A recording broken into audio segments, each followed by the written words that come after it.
All right, Thursday night time. We should have Eric and Melissa here in just a moment. I'm going to take a minute to pour up this beer while everybody's coming online.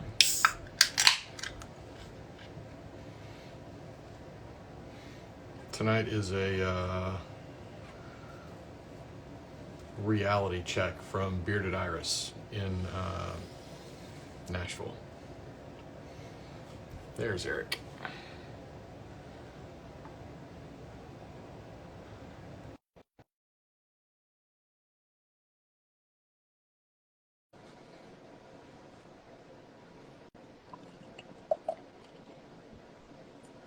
Hang on. Oh. Hey, buddy. Okay, I'm not on the stool yet. There we go. Okay. I said we're ready too early. Sorry.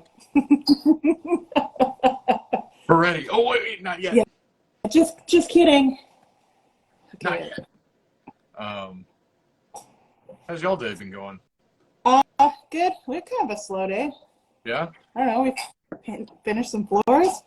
They're looking nice and shiny. Did you get all the good fumes out of that?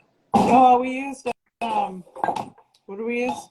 Low VOC. No VOC. Water-based poly. So, yeah, none at all. No. No fume. No fun fume.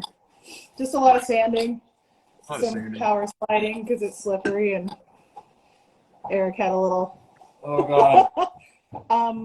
Being older than 35, you just shouldn't do power slides and salts. It's a bad idea.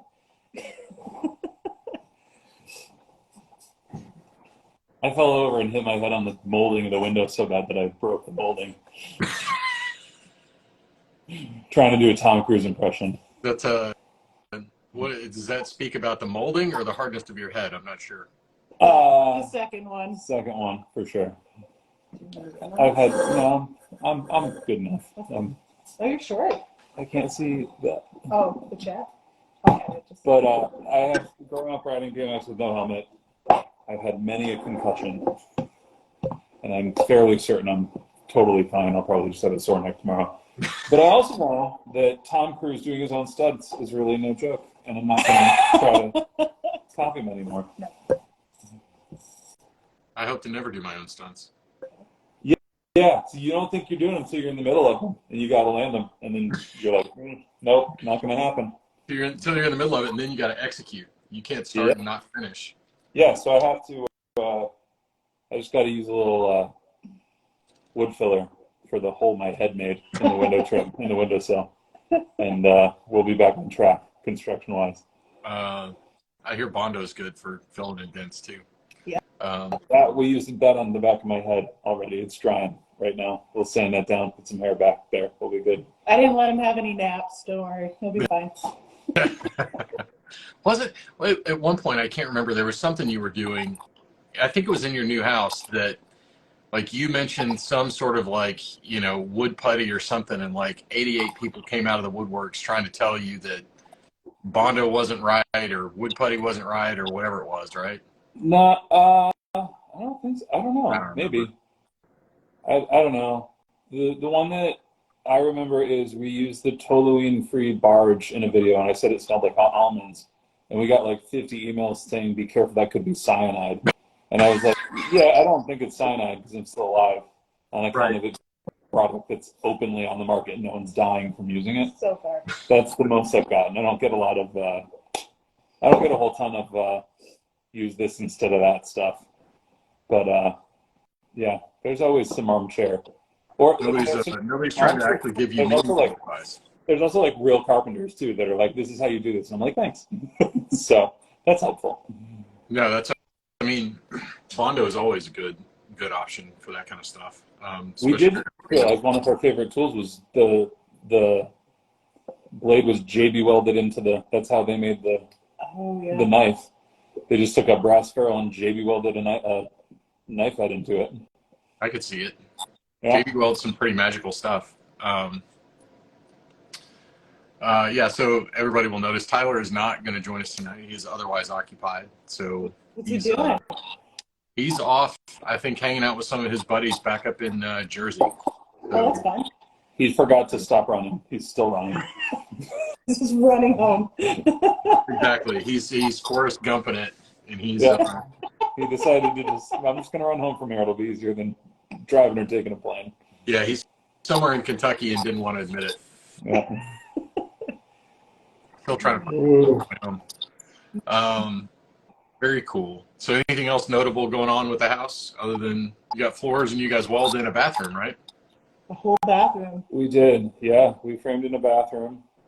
2x6 is the plumber wanted for passing lines or for passing plumbing through because it's a new tie into the septic, so it's going to be a big drain thing. And I don't know anything about plumbing, so I'm not going to pretend to know. He just said if we could do 2x6s to do that, and lumber's not crazy anymore. So I was like, whatever, that works. Right. And then I'm not going to fight you on it. I'm just going to build it 2x6s. Yeah. It's an extra couple $100, but it's whatever. If it makes his job easier, it's easier. Plus, it makes you make like cool built-ins. You get like deep built-ins with that. Yeah. So that's pretty fun. But yeah, we got that framed out, and then realized that the truss, like the house is like trussed across 32 feet. Right. And we took all measurements from the wall, not from the center of the room. So we realized that 32 feet, something's going to sag a little bit. And we had a top plate that we built the walls with the top plate, and then we were going to just slide the second top plate in so that the two walls locked. Yeah. And had to cut out all the drywall because the room had sagged a half inch in the middle, and I didn't take the measurement. We like bought a plumb bob specifically to measure it too, and that's it.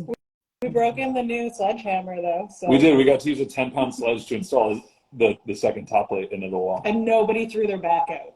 Yeah. Hey, that's a huge accomplishment. That's a miracle. Yeah. So that's been the week so far. I don't even. It's Thursday. That's the only again. The only reason I know that it's Thursday is because we're doing this. It's just been every day. It just feels like it's like Groundhog Day, but with a different like. Okay, now we have to frame this. Now we have to frame this. Now we have to do but this. But like way more fun. Oh, super fun for sure. But it's like I've never stepped out of leatherwork. I mean, we have videos and stuff, but I've never stepped out of leatherwork this long in 15 years. So I'm like, well, this is a lot different, which is good. I needed the change. It's like a working vacation. Yeah. Yeah. Does it feel a little bit weird or? No, not really. I mean, it's if anything, it feels more return to the old days because it's less like when I get this batch of bifolds done, I can send it to fulfillment, and more like the plumber's coming next week. We have to get this done. So I don't really. Sometimes when I take on custom projects, I'll have deadlines and stuff, but I don't really do anything besides videos that are like deadline oriented. Right. And then especially when it's not like customer based, but like you're the customer and it's Cape Cod. So like we're coming between 8 and 12 on Wednesday, probably means we might make it there by Friday at 3, assess the situation, and then the week afterwards, then we'll have a plan and come do it. So, I mean, it's construction, you know what I mean? Like, nothing ever goes the right way. Yeah. But, I think we're on the right track. Credit cards in, but the construction isn't, so that's fine. Very cool.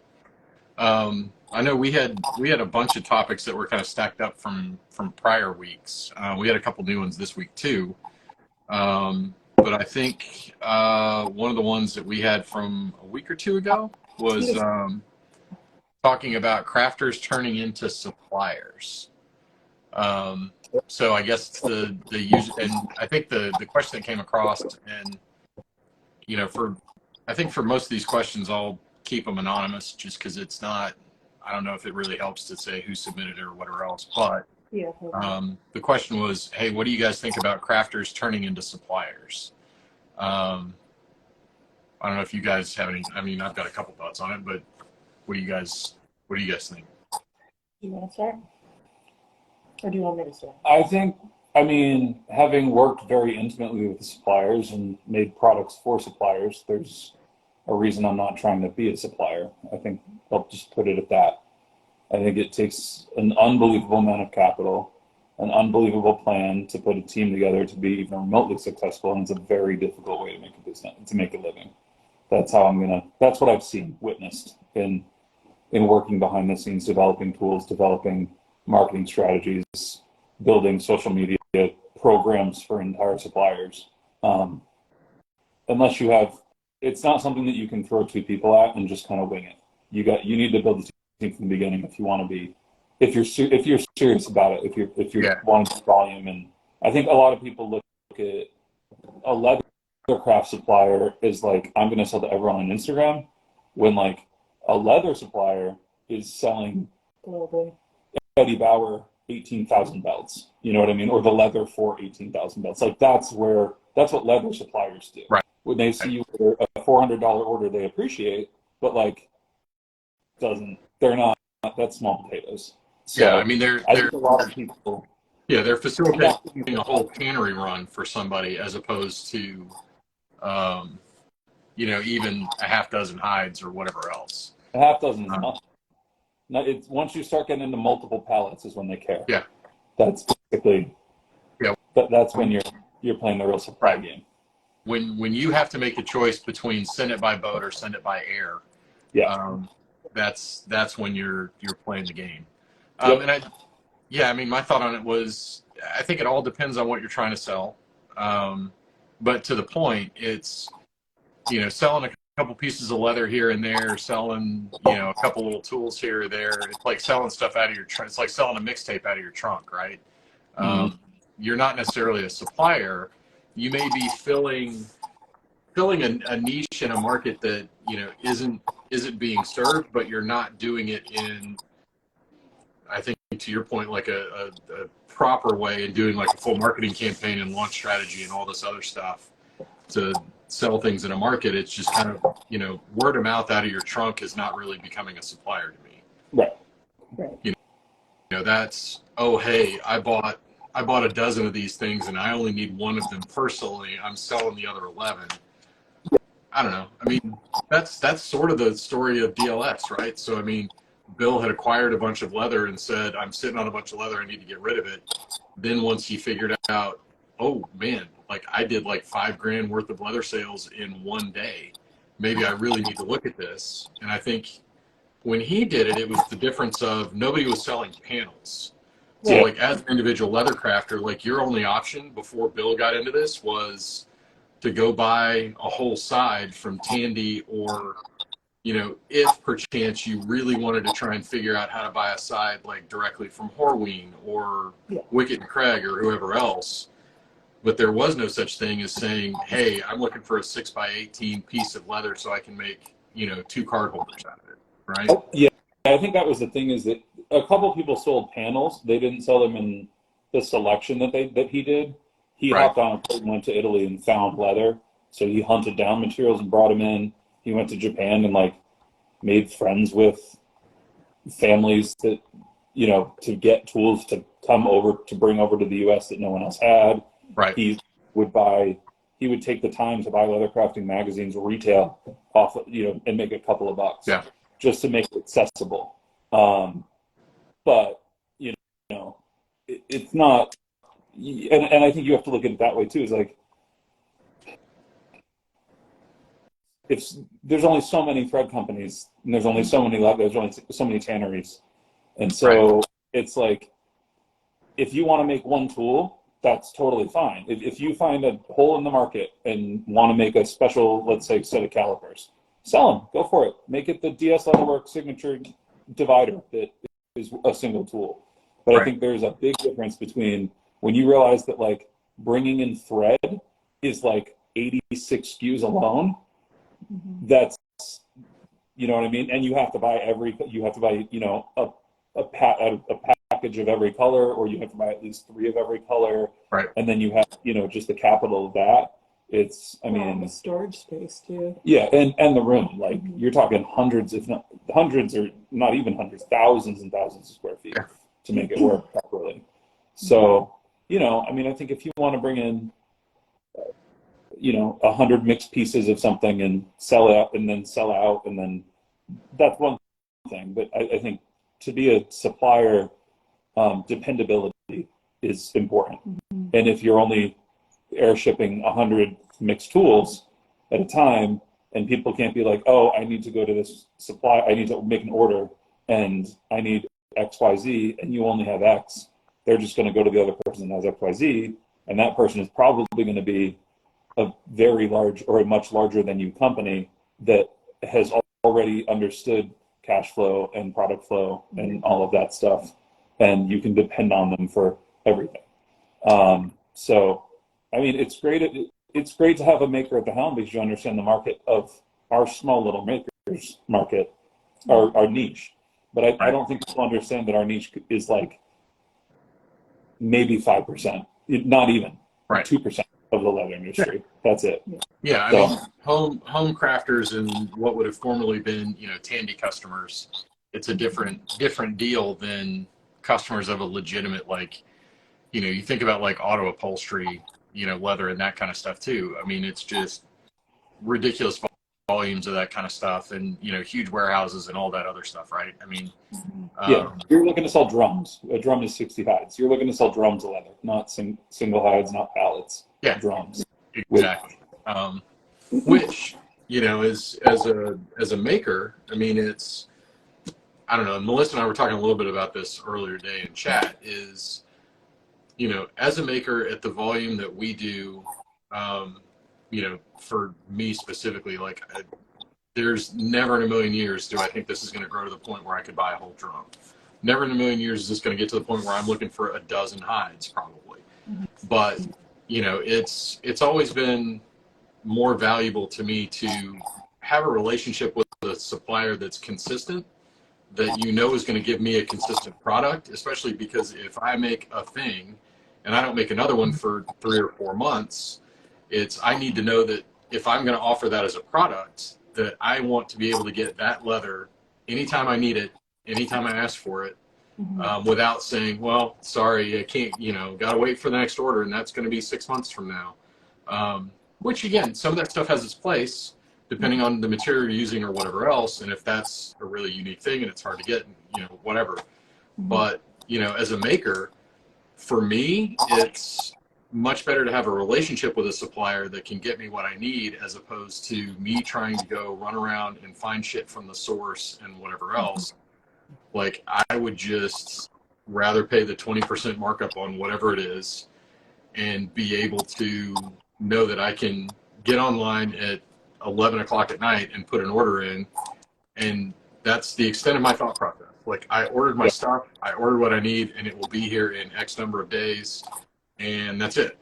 Like, I don't have to think about, well, I had to order 2 whole hides to get what I needed, and then I've got to store a hide and a half, and just all that other stuff, right? I mean, yeah, and I think too, like, kind of watering down the market by having too many suppliers and ones, like you said, that don't necessarily carry everything, kind of stunts the growth of the ones that are established and are getting better, in the way that, like, if you're taking business away from them, they're not going to be able to bring in the new tools or, the different hides from the same tanneries or whatever, like it just.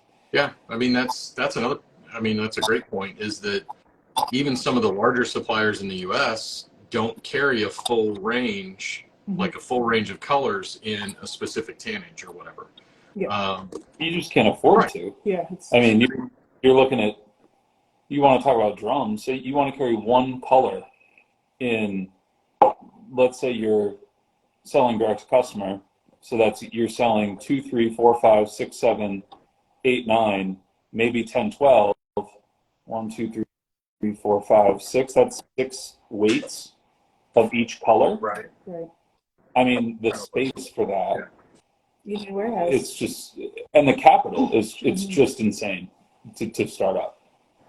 To build up to, absolutely. Yeah. I think the one thing that sticks with me is I went to a Tandy in like New Haven, Connecticut when I first started. So this was 2008 or 9. The dude that owned, he was like a privately owned Tandy store. I've talked about him before. The dude was like smoking a cigarette in the store. And I said, oh, what do you make? And he goes, so I only make things for myself. And I went, oh, that's interesting. He goes, yeah, well, if I'm selling them, I'm a supplier. I'm competing against my own customer.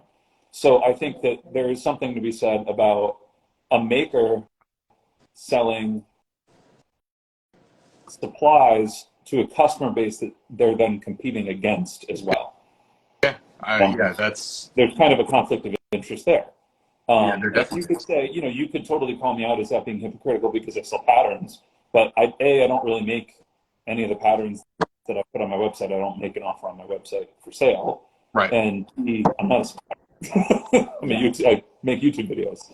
So, I'm not a supplier. So, but I think if you're going to get into the supply realm, you really need to decide whether you're going to be competing against your customer or working for them. And I think that's a big overlooked moral aspect of things, Yeah. Yeah, I mean, just to the point, so the Buckle Guy, you can order all these little samples from Buckle Guy, right? So at one point I did. But when you just look at that, and that's not even everything that Buckle Guy carries. Yes. And if you think about all of that times, dozens and dozens and dozens of hides per, just the amount of space you have to store all that crap. We were just there. Yeah. It's a very large space that is needed. We can tell you that much. Yeah, absolutely. So it's a big deal. I mean, and I think there's a difference between like an overall large supplier and what I have seen a lot of recently is, leather workers that have kind of 3D printing and that like kind of CAD skills and whatever else I can't remember who it was, or I would give them a shout out now, but they've made like a bench top jig that you kind of screw to the edge of your bench that's kind of a block on the left, and as you hold your edger in your right hand and you pull your strip, your strap between that block, so you're kind of creating an edge beveler, but for $20 as a 3D printed, I know Crump does that, but it's not specifically a Crump thing. It was somebody else, but yeah, all kinds of stuff like that. I mean, so that's a really cool, almost like little cottage supplier industry thing that comes from, leather workers actually seeing, hey, I have this problem. I need to engineer a solution to it. And if I can solve whatever that issue is, then yeah, I can sell some on the side. But selling a $25 3D printed jig is not the same as being a supplier, right? Yeah, you're not a supplier. You invented a product. Yeah, you're a niche tool maker at that point. Because it's, and again, your product is selling to your competitors, which is fine too. But yeah, I mean, I guess I had never really thought of that angle with, the conflict of interest between being a supplier and also making finished products that you're competing against people with. That's a really interesting angle to it. Yeah, well, I mean, there are not a lot of suppliers, but there are suppliers that have very quiet manufacturing arms that will sell you the leather, or they'll sell you the leather clipped, or they'll sell you the leather clipped and sewn, or they'll sell you the fully finished product. Or now a bunch of people have the little laser plotter thing to cut. Yeah, that's true too. Rocky Mountain. Yeah, like the knife machines are really sick. Yeah. But that'd be like, that's awesome, but they're not also selling that'd be like them selling the finished wallet right next to it. You know what I mean? Right. So yeah, I mean, and no one's doing that. Yeah, definitely not. And I know,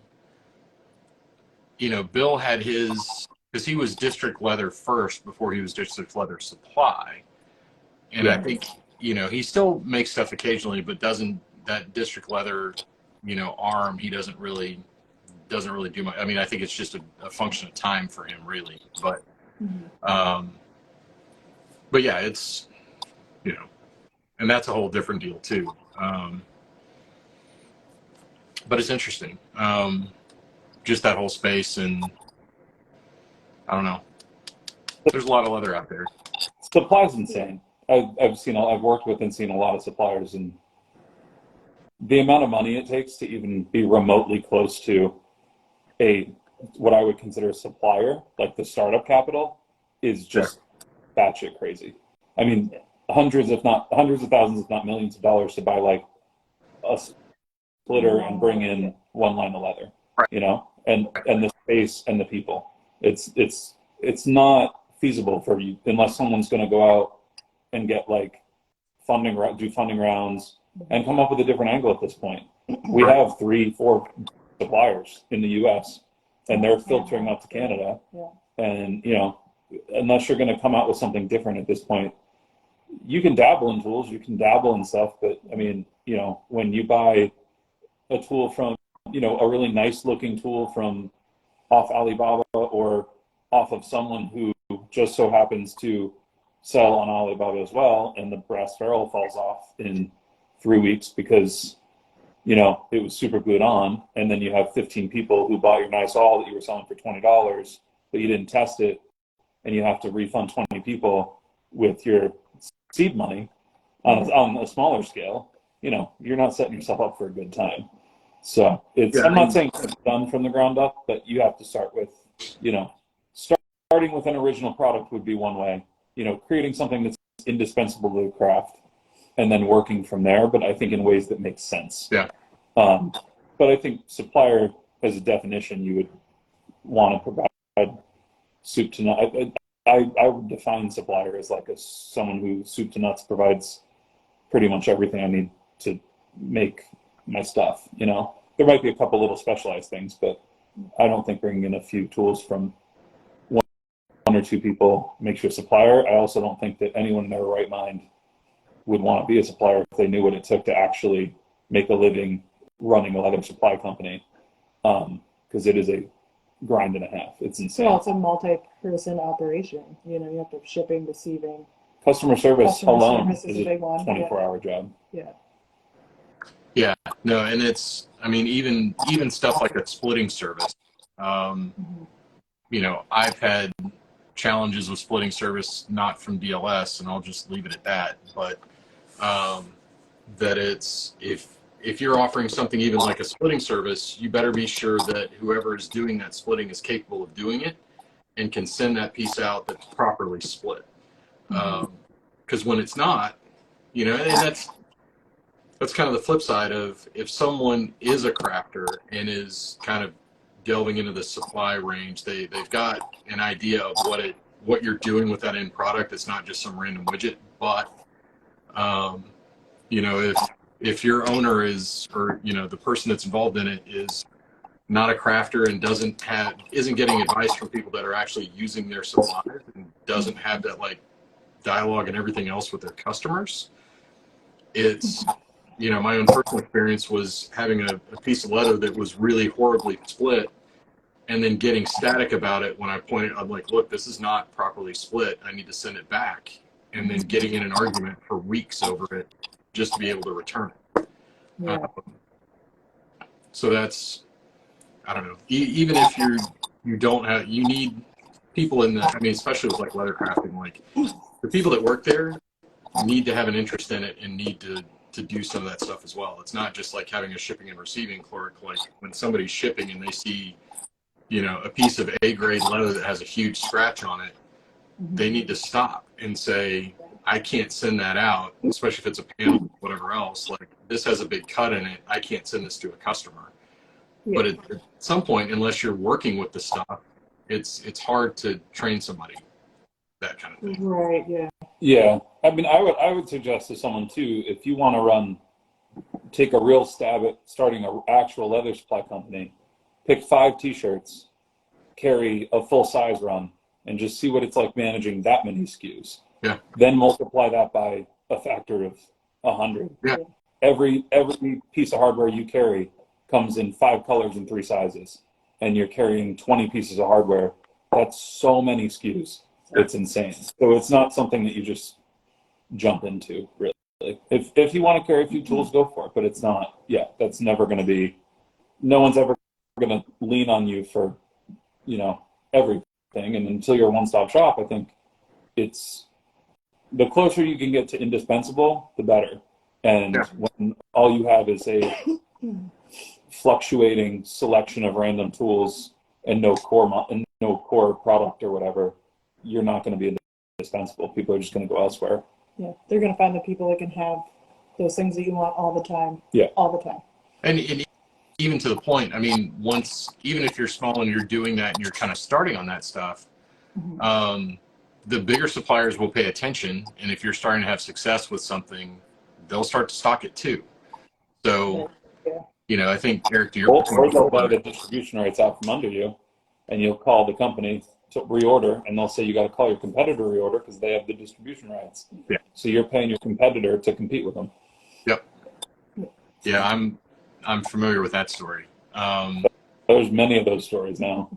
Yeah, and Well, that's 10 years has been a bloodbath. well, and it's the flip side of that is also if you are seeking to, secure distribution in whatever your region is, whether it's U.S., Canada, North America, EMEA, whatever it is, like you better have some paperwork, and those are not handshake deals. So there is no like, hey, we're going to do this thing, and I'm going to work with you to develop this tool, and then you're going to give me exclusive rights to sell it in North America.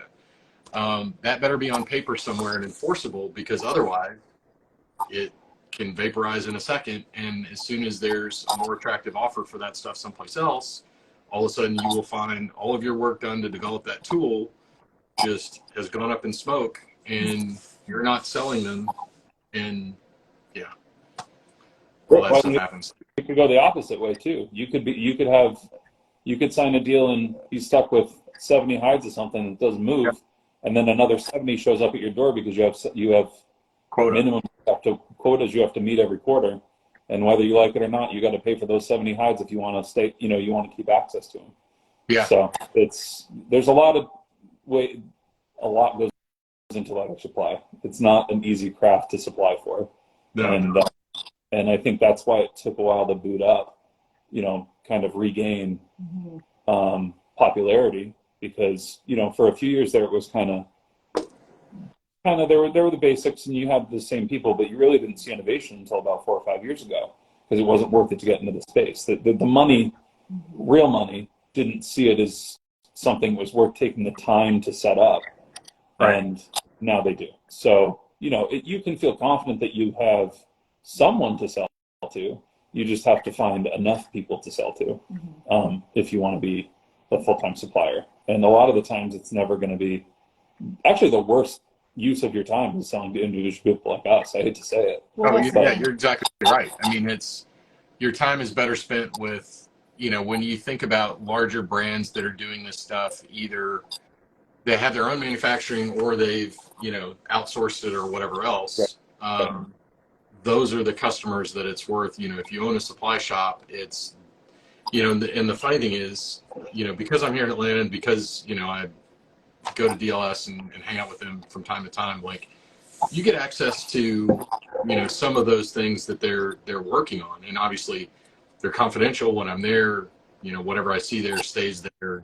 I don't care about that kind of stuff. But, there's some very large, leatherworking brands that are sourcing out of those suppliers. And it's to the point of, then you start talking about to the whole doing a drum, and hey, we're introducing this line of this thing, and here's kind of what we're looking for in a leather. And as a supplier, you're then working with them. Okay, great. I have relationships with tanneries. I can go figure out, and we can get you whatever temper you want, whatever color you want, whatever finish you want. That's where, you start to do deals. But to your point, in order of $400 worth of panels, or a side and a half or whatever else, that's the analogy of, you take the bucket and you put in the big boulders first, and then rocks, and then pebbles, and then sand, and then water. That little stuff is kind of like the water that'll fill in the cracks, but you will go squirrel hungry off selling individual panels of leather forever.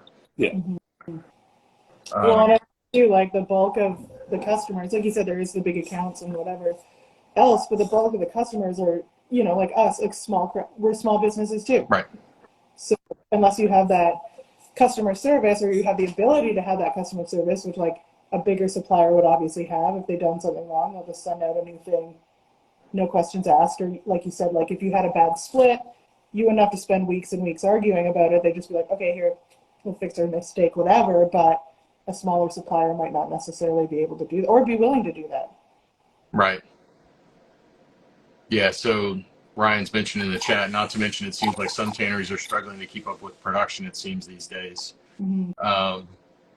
It's interesting. I mean, leather pricing has gone up too, which, start to affect margin, because either you have to pass it when that raw material goes up, when the price of your, stuff that you sell goes up. You gotta pass it on to the customer. Like it's a business decision you have to make, right? I mean, do I eat the increase and keep the price the same to my customers, or do I jump the price up? Which is crazy when you think about the price of leather going up. The price of raw hides during COVID was negative money. Right. And they were being paid to take hides from slaughterhouses. Yeah. But the price of leather were going up. So yeah, it is. I mean, it's a lot of to that comments. It's a lot of, you have a lot of people working closely together, sweating.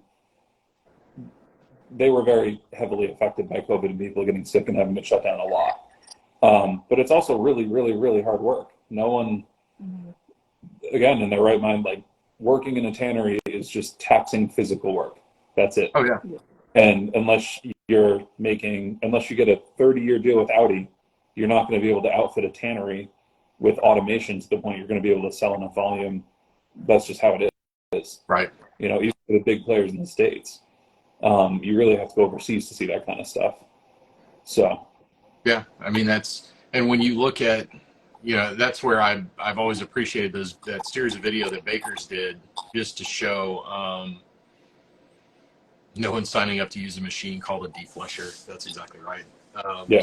So when you watch those Baker's videos about how they're still doing a majority of what they do by hand, and you look at just the freaking labor intensive way that they do those things. I mean, it takes a special kind of person to look at that and go, yep, I want to do that. I want to slog hides out of a pit and run them through a deflesher and then, all that stuff, and hand curry them and everything else. I mean, it's not just running widgets through the Willy Wonka machine and leather spits out on the other end. Like, yeah. I'd be more worried about the customer education that you constantly had to do to explain why your hide is worth 3 times the price of another hide that looks exactly the same. Yeah. I mean, I respect what their heritage and stuff, but I'm pretty deep in the niche at this point. You know what I mean? Like, you look at a Baker's belt being $200, and I say, yeah, I understand that. For a lot of leather belts, there's no reason it should be $200. But for a Baker's belt, yeah, it should be $200. But to explain that to people costs money, and everything around all that costs money. It's really difficult. So, right. Yeah. I mean, it's not that I can't say. It's not that I said that I don't think anyone should become a supplier. I just don't think unless you have like insane overhead, like we're talking just casually about splitting. You have to own a splitter. Right. You have to buy a splitter. You have to figure out what size splitter you want to get, because, okay, so now say you buy a smaller splitter, now you can offer, let's say, shoulders, right? Right. But you can't offer hides. So now you're stuck selling shoulders per weight, and then you got to upgrade to the $100,000 machine to run full hides through, but then you need 2 or 3 people because those are constantly needing sharpening, constantly needing upkeep. You got to fly the guy out from Italy to upgrade, to oil it and tune it up every year or two. It's insanity just to be able to offer a splitting service. Well, and you have to learn how to use the machine too. Yeah, and you have to have the insurance. You have to have the location. You have to have the proper concrete under some of these machines. Like power. You have to run 3-phase industrial, and that's 3-phase. You have to have a massive air compressor to run those things as well.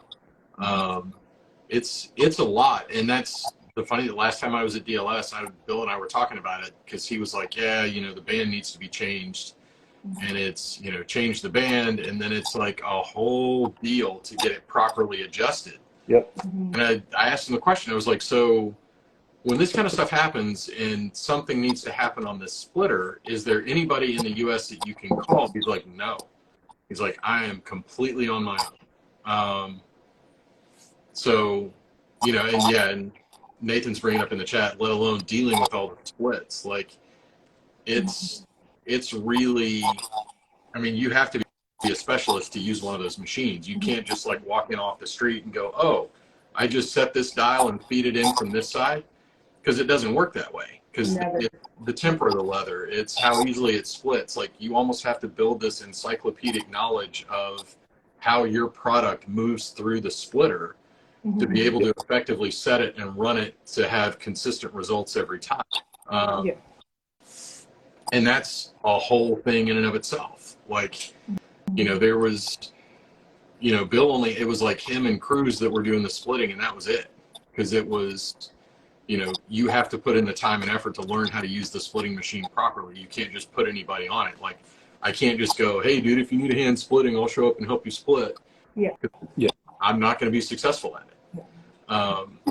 And then you also have, and then you get to the point where you're like, well, okay, why don't I just buy, when you're to the point where you have to buy a specialized machine to split something that you have to keep a lot of in stock to keep your cash flow going, why don't I just buy a CNC machine, hire an operator, and make magnesium stamps?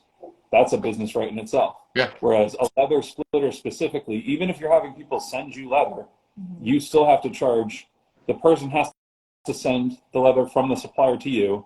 You have to split it down. Then you're just like this middleman, and you have. And I love Bill; he's great, but he's setting the value of a split at $3 per hide, right? Yeah. So I'm going to order from him, pay the $3 to get it split down, and have him send it to me. I'm not going to buy it from someone else, send it to him, then have it sent to me, because it's just an extra step.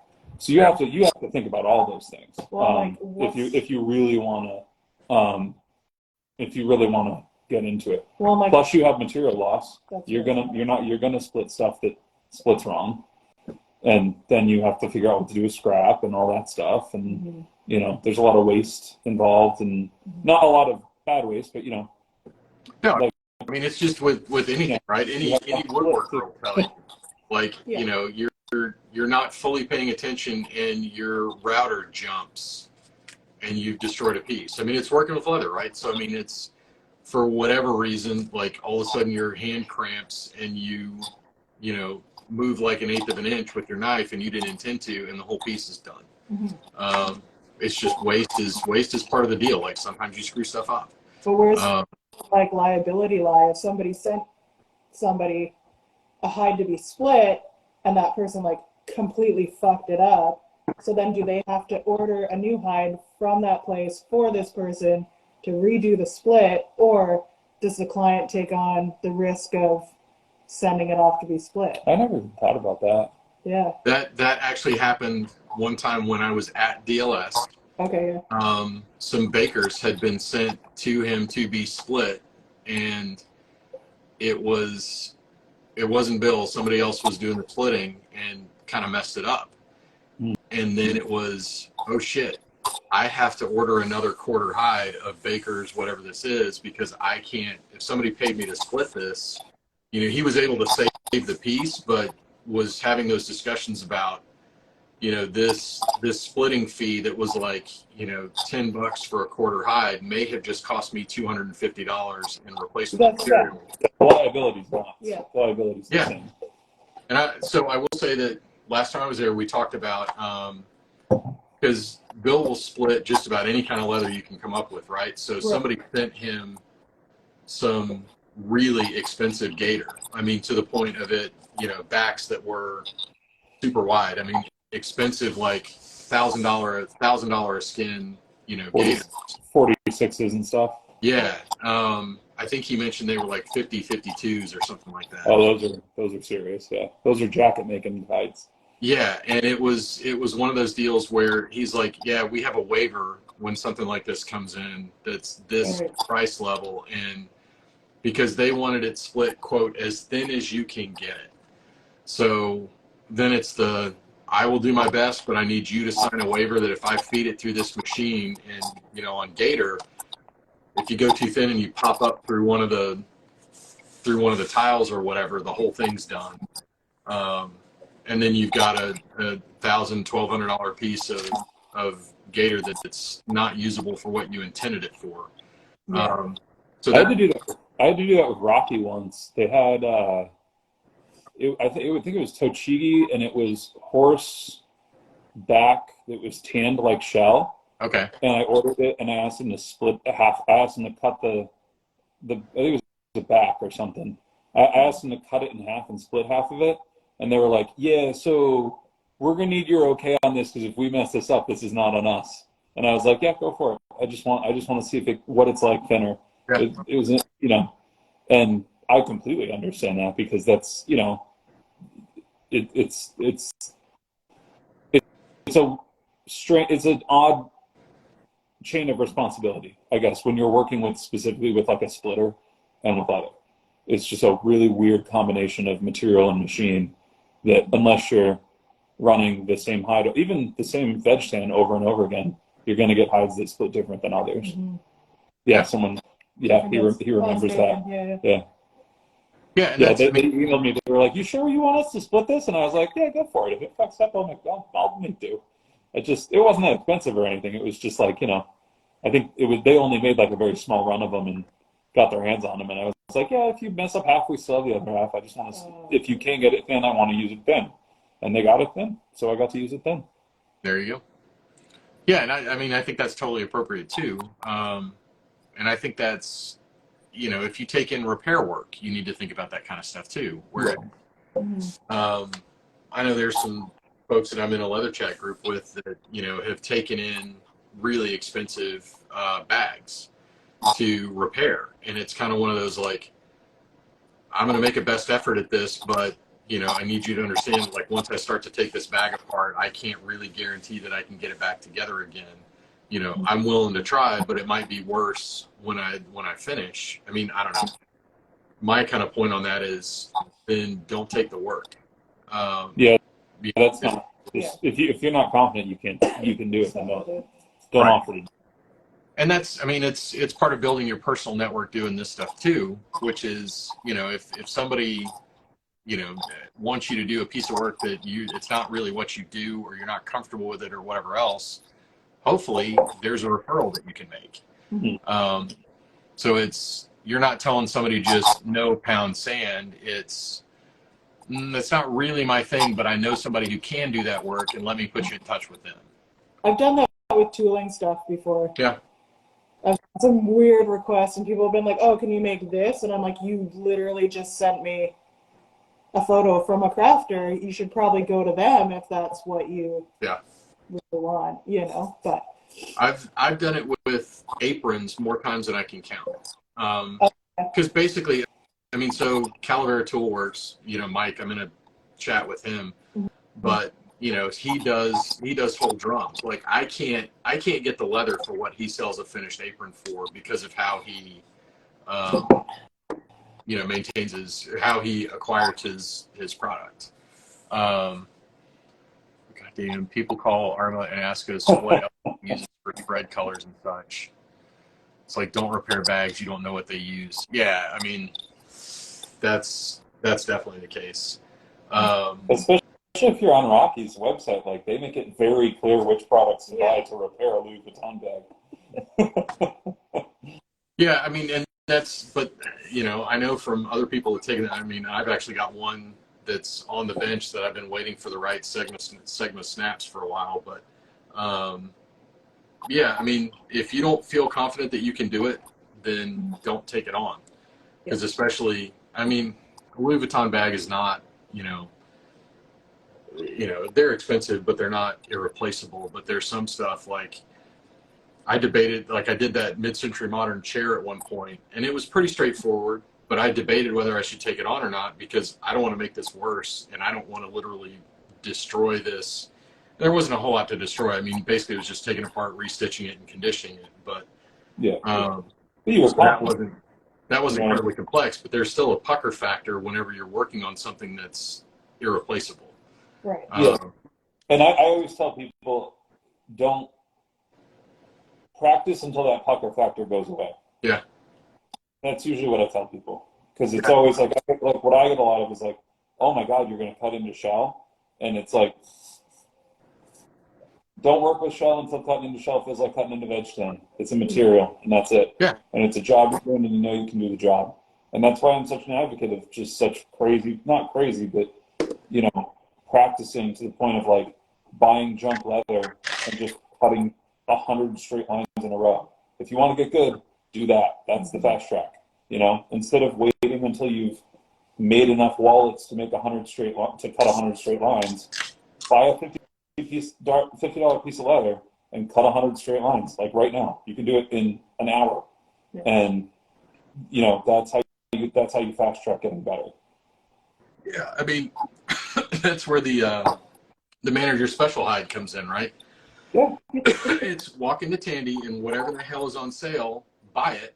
I mean, that was As long as it's prior. the team you want to work with, I'd say.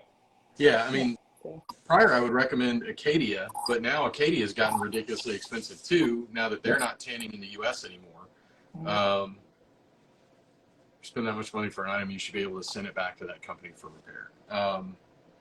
Yeah, I mean that's another option too. Is you should if somebody bought something from you, you should absolutely be able to repair it. And Yeah, I think Louis not repairing anything for free though. I don't know if anybody knows this. Neither is Hermes.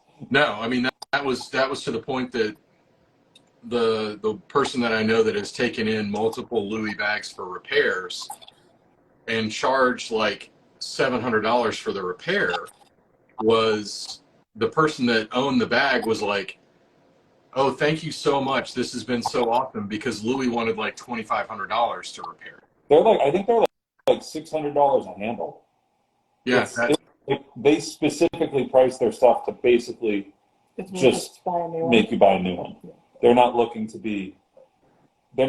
repair their heritage pieces. No, I mean they're not in the business of repairing things. They're in the business of selling new things. Right. So there is no, for them it's there's almost, I mean, you have to pay for the inconvenience of them repairing it. It's not just, oh, we have this team of craftsmen that all they do is repair, and our goal is to help you be as sustainable as possible. Hermes has that. Hermes has a whole lab. Oh, I'm sure. Yeah. But I mean, that's when you're paying money for a Birkin bag, that can fund a lot of lab time. Yeah. The smaller houses and the houses that care more about their legacy. But yeah. I mean, but that's, and I would argue that's also part of their selling point too, is, this is, you're buying this heritage piece and, so it's all part of the story. Yeah. But what did Shane say? We use the manager of veg for all the products. Yeah, I mean, much easier on the pocket when shit goes to the junk pile. Or as Devin calls it, the fuck it bucket. But he has under his bench. But he's like, oh yeah, another one for the fuck it bucket. Yeah, I mean, 100% prototype in cheap leather. Do not go out and make whatever it is. Like, we'll use Eric since he's on. Like, you see Eric make this new awesome pattern, and you go buy the pattern and want to make it out of shell for the first time you make it. That's a horrible idea. Specifically, I keep a side of chestnut skirting, and that's my prototype leather. Like, if I want to make something for the first time, it gets made out of chestnut skirting. Yeah. And that's, you work out all the process issues, you figure out order of operations. Like, if you fuck up something, then great, you're out leather that was like $5 a square foot as opposed to $20 square foot, $30 square foot, even more, whatever. Yeah, Patagonia has a really crazy repair program now. Yeah, they're not. As does LL Bean. They quit it. They stopped it. What? People were abusing it. They would buy out storage units and stuff and send in 50-year-old sheets to get new sets of sheets. And they have a repair program, but it's no longer free lifetime repairs. Patagonia had actually Jay. He's built a couple of very famous vehicle. I forget his username on Instagram used to be @Jay. Then he sold it to like a rapper or something like that. But he built Patagonia a whole, like, basically a wooden Airstream, and they'll repair things for free using, if it's unrepairable, they'll give you a new one, and then they'll use the old one as patches for stuff that they repair. And it's a big marketing campaign, but it's also pretty cool because they won't always repair it with the same color thing. They'll make it patchwork on purpose. Oh, that's kind of fun. But then the owner of Patagonia also sold Patagonia to buy thousands of hectares of the rainforest. So Patagonia specifically doesn't fuck around. That's a really, really cool program. Yeah, so Patagonia has a vintage library of majority of their fabrics used and are huge supporters of repairing their products to live as long a life as possible and be passed down from generation to generation. Yeah, I Yeah. mean, that's super cool. And they do it a lot of the times. They'll set up that wooden RV that they had built. They'll bring it to different Patagonia stores, and you just bring your Patagonia right up to them, and they have sewing machines in that. It's like it's a fully outfitted like so cool. sewing station with a fabric library and everything, and they'll patch it for you right there. Yeah, that's from the car world. Mercedes does that. So if you own a Mercedes, you can get an OEM part for any Mercedes that has ever been made. That's Period. interesting. So to the point, my buddies Ron and Jeff, we were talking about Benz has a restoration garage at the Long Beach airport where they do basically you can pay Mercedes to restore your car. So you can also Mazda just announced that last year with Miatas. Oh, that's awesome. And Nissan will do it. Nissan has a heritage program for GTRs too, but it's in Japan, so you can't really. But if you're in the market to have your GTR rebuilt, shipping it to Japan is probably not a big deal. Not a big expense. But well, I mean no, you would buy. It's GTRs aren't old enough yet. A couple of like the R34s aren't old enough yet. I think we're on R33s. So a lot of people they're buying R34s, keeping them in Japan, having them restored, and then when they hit the 25-year rule. Yeah, they clip the 25-year thing. That's super cool. But yeah, I mean, so there are, so I've got a 98 Chevy Tahoe that there's a certain number of parts that I just can't get anymore. But if you own a 98 Chevy Tahoe? Yeah. What? Yeah. Can I send you pictures of that? No, I know you have it. I just can't believe you can't find parts. Oh, yeah. For it. Yeah. No, there's plenty of stuff that's just, especially like trim pieces. Oh, just trim. Okay. Now, my Blazer we rebuilt the entire driveline. Yeah. And there was like a kit on Jegs for like $1,400. Oh, yeah. I was definitely like, with everything, upper control arms, lower control arms, full suspension, like everything I needed, minus drums and brakes for like $1,400. Now that you can for sure. But like, if I wanted a replacement steering wheel for my 98 Tahoe, you can't buy it from Chevy, like period. And there's nobody basing them. Well, isn't the rule like they have to provide support for 25 years and then they don't have to keep stock parts for the car anymore? Maybe. I think there's some sort of manufacturing rule. That could be. But like a lot of the trim pieces, like specifically, I wanted to buy a new steering wheel. You can't buy a new one from Chevy anymore. Like there is no such thing as saying, I'm going to go down to the Chevy dealership and buy a new steering wheel. You can't do it. They're just gone. Yeah. So then you get into the eBay world of trying to find good enough. And it's that. That's literally one of my favorite worlds, though. I love good enough. Yeah. Good enough is great. You got a whole parking lot of good enough. I have a very large collection of good enoughs. Oh, I mean, there's nothing better than a Saturday night with, whatever your particular buzz is and trolling eBay for car parts. Like, it's a wonderful way to spend a couple hours until, 2 weeks later, you're like, what the hell is this box that showed up? Oh, that's what it is. I forgot. I love surprise eBay gifts. They're the best. Right. You're like, I was 4 beers deep and I ordered, a new fog light button because I saw one for $8 on eBay or whatever. or drunk Eric finally decided to spend that $120 on the shift knob or something like that. Or the shift lever that I knew I could just get from a junkyard for $8. Right. I bought the OEM one that the dude in Denmark had that he's sending to me. I've been there. Right. The new old stock that somebody is, whatever. Yeah, there you go. So Shane's got a 88 YJ with a 12-inch lift on it out of good enough parts. That is a very tall YJ. Right. That's taller than it is wide at that point. Tipping over. Yeah, that's a high center of gravity issue. He's rolling on Dana 60s or something. That's I think we talked about that. because I don't think they are. And I was like, oh, you just need to go find an old full size Jeep and pull the Dana 44s out of it and do that. Right. Or run like 44 by 16s or something. Get into the Icelandic Mickey Thomas size tires. Yeah, exactly. Dana 44 is going to sit on. Oh, okay, that's not that bad. That's not too bad. Oh, there you go. Yeah. That's still big, though. That's still tip overville on the highway, but I'm assuming it's not a highway car for you. A YJ doesn't go on the highway anyway. Oh, I know. That's an 88 Jeep. Yeah, you're basically driving a tractor at that YJ. You're doing 48 miles an hour on the highway with road hums so loud you can't hear anything else.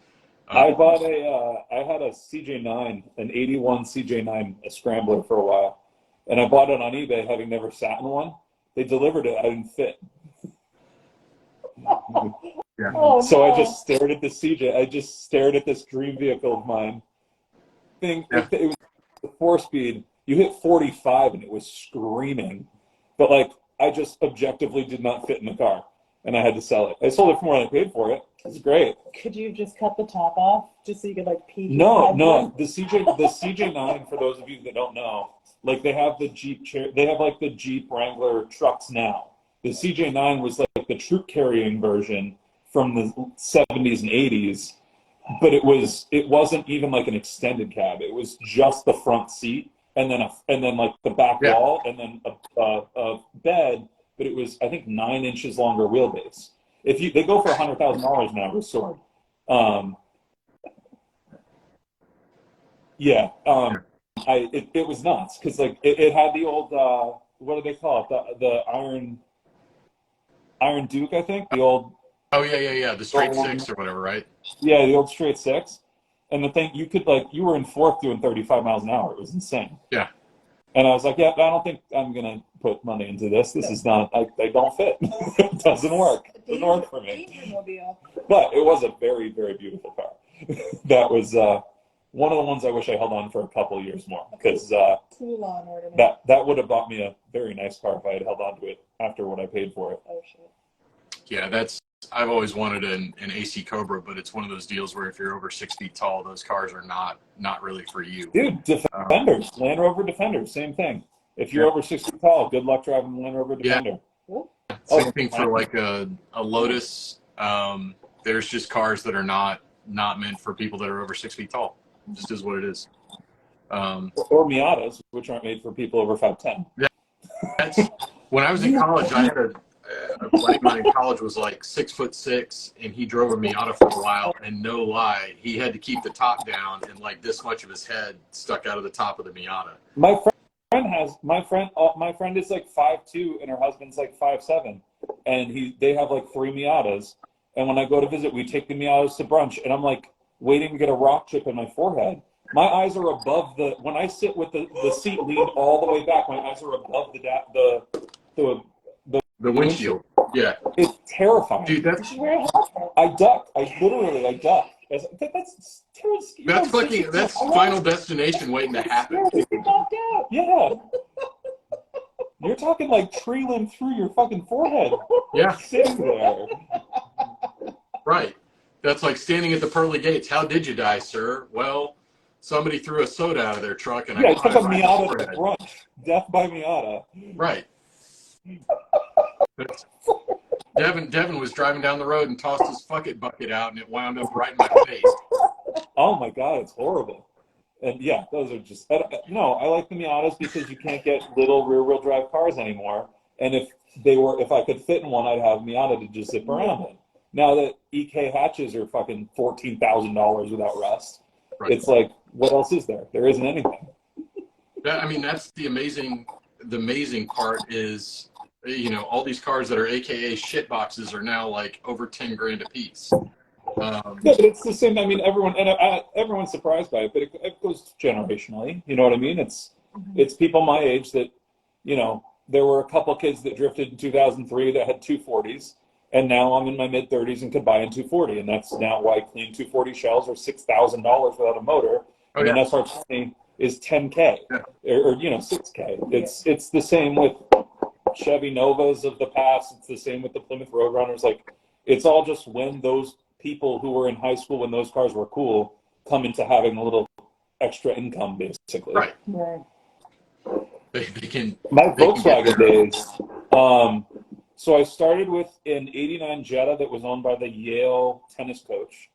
That one was a Mark II. I lowered it. I didn't chop the springs. I lowered it. I didn't lower it. I slammed it on its nuts. I couldn't even. It was. I think it was like maybe a finger gap between the lip and the ground. That one had. I believe I was one of the first to do a hand painted plaid hood. I painted it because for the collegiate vibe, because it's a Yale, the Yale tennis coach owned it. I remember you showing me. I did it white. I put white walls on it, and then it had a Burberry plaid painted hood, and I painted the whole car flat brown. And then I shaved I think I shaved basically everything I could. It had a TV in the dash, but remember this was 2004. So I had an LCD screen in the dash. All of the interior bits were upholstered in the same plaid, in a brown plaid. I've posted pictures on my feed of it. And then I went to the Volkswagen Synchro. I had an '89 Synchro, and I built that for about 5 years. Fully rebuilt. Had a Ford motor, Porsche axles down to the frame. Built back up. Replaced the firewall, which is in the back of the car. That was a 5-year project, and I got flipped and told by a drunk driver 5 months after it was on the road. Front and rear lockers. I bought the last new transmission in the United States. That was when Quarter had, it was just me, and I did worldwide distribution, and I was just buying stuff to make myself happy because I was working too much, and it was a vicious circle. I'd say, yeah, $7,000 on a transmission, fuck it, let's do it. And that's why I preach now that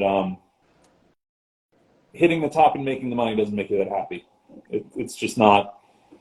It wasn't. It was a beautiful. It was a beautiful van. I got to drive it on the beach. I got one season out of it, but insurance paid out a lot more than I had into it because they'd gone so far up in value. And I decided to get out of the Volkswagen world because you want to talk about not being able to find parts. Yeah. Yeah. That's It's I think. And Volkswagens are great cars if you replace every Volkswagen part on them with something that's not from Volkswagen. That's hilarious. That's what cracks me up about this trend of videos showing the underneath of the Lambo SUV, and it's all Audi parts. Yeah. But yeah, Shane in the comments mentioned true happiness, which is when you're broke as a joke and a kid and you want to lower your car, like the best way to do it is stick a torch up under there and heat up your springs. And and we'd cut them. Yeah, cut 2 coils off and off you go, right? Yeah. That's the fun. That's the fun stuff. That's what all my cars are now. Like, I'm just waiting for the bed to fall off my Tacoma so I can build one out of wood.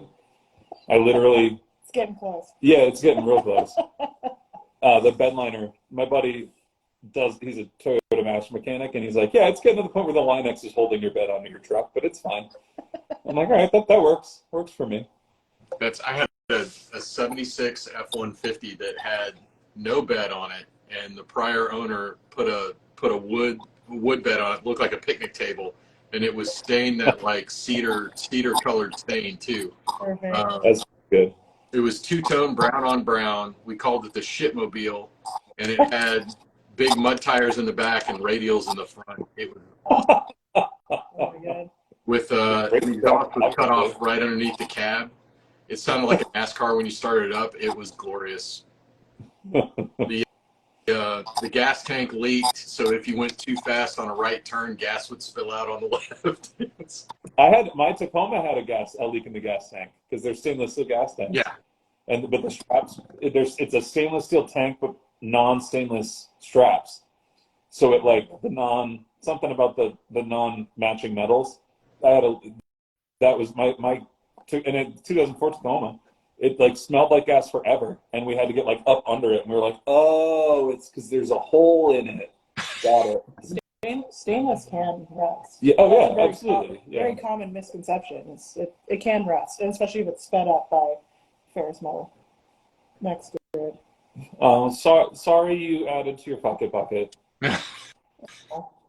You could start calling it your factory seconds and sell grab bags like I do, though, if you really want to recoup costs. There you go. So Devin's just gearing. I'm super proud of him. He's gearing up to do his first market. So he's building a lot of stuff.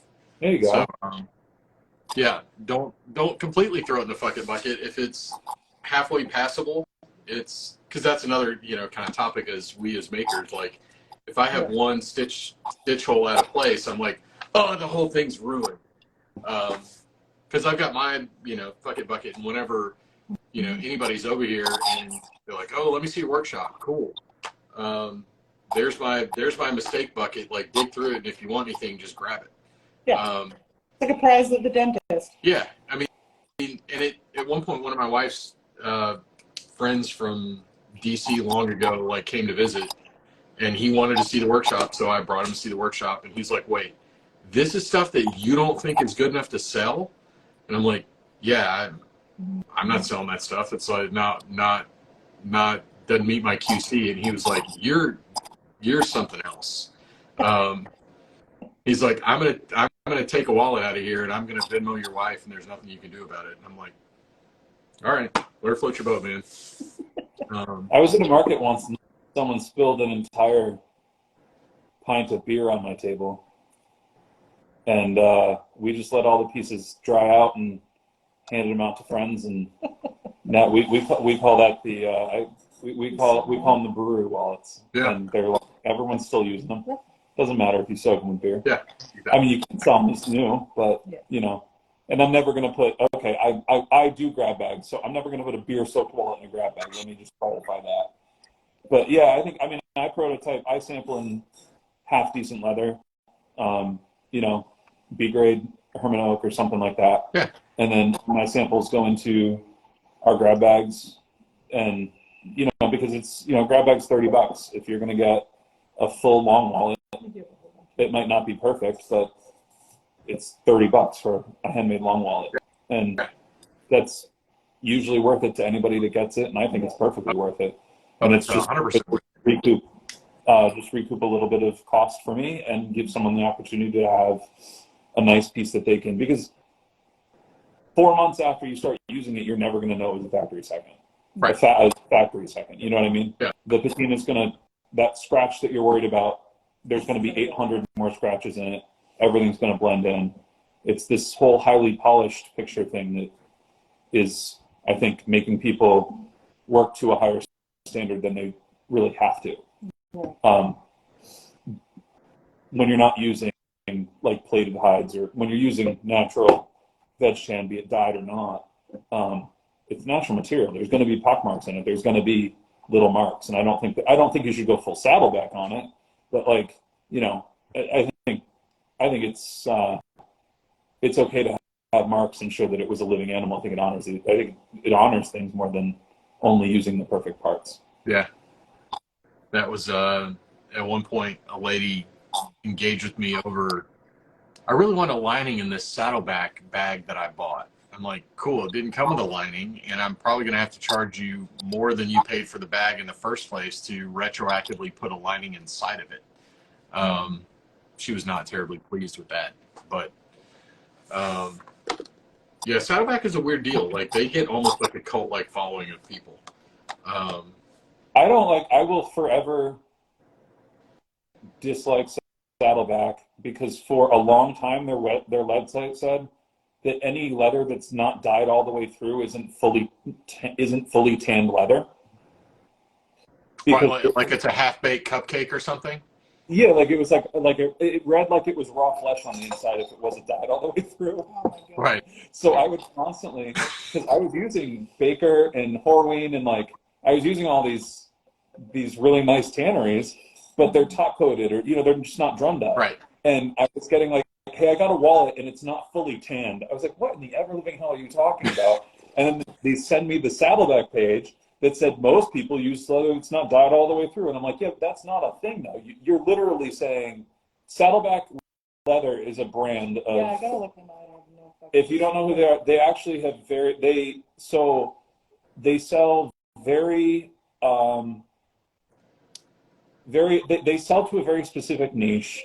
The guy basically, the story is he went down to South America, saw that they were making nice bags, and hired them to make bags for him that he designs. But the problem is that they sold them for really cheap, and I don't think he had. I mean, I don't know this verbatim. I'm obviously not a huge fan of the company. I've never met them. I'm sure they're very nice people. Yeah, that's them. And so what happened was maybe 5 or 6 years ago, someone looked at their books and went, "Holy shit, we're not making any money," and they like doubled their prices overnight. And they were like, and they put out a thing on their website where they were like, "It turns out that we can't sell you this hide that takes this bag that takes 3 hides, is made fully out of 9-ounce leather and weighs 20 pounds for $197. So now it's $600." Yeah. But and I am doing a little shit talking, but that fucking page on their website it cost me so much time in answering questions about how, no, your leather is not raw meat in the middle if it's not dyed all the way through. And a lot of it was like very. That's just the whole like, Eric, why did you sell me a hot dog wallet? I can clearly see the hot dog in the middle. Well, and so the first thing they did to cut costs was they started to keep the art, which means that they selectively cut around blemishes to include them in the bag so you could tell it was a natural animal that lived a real life.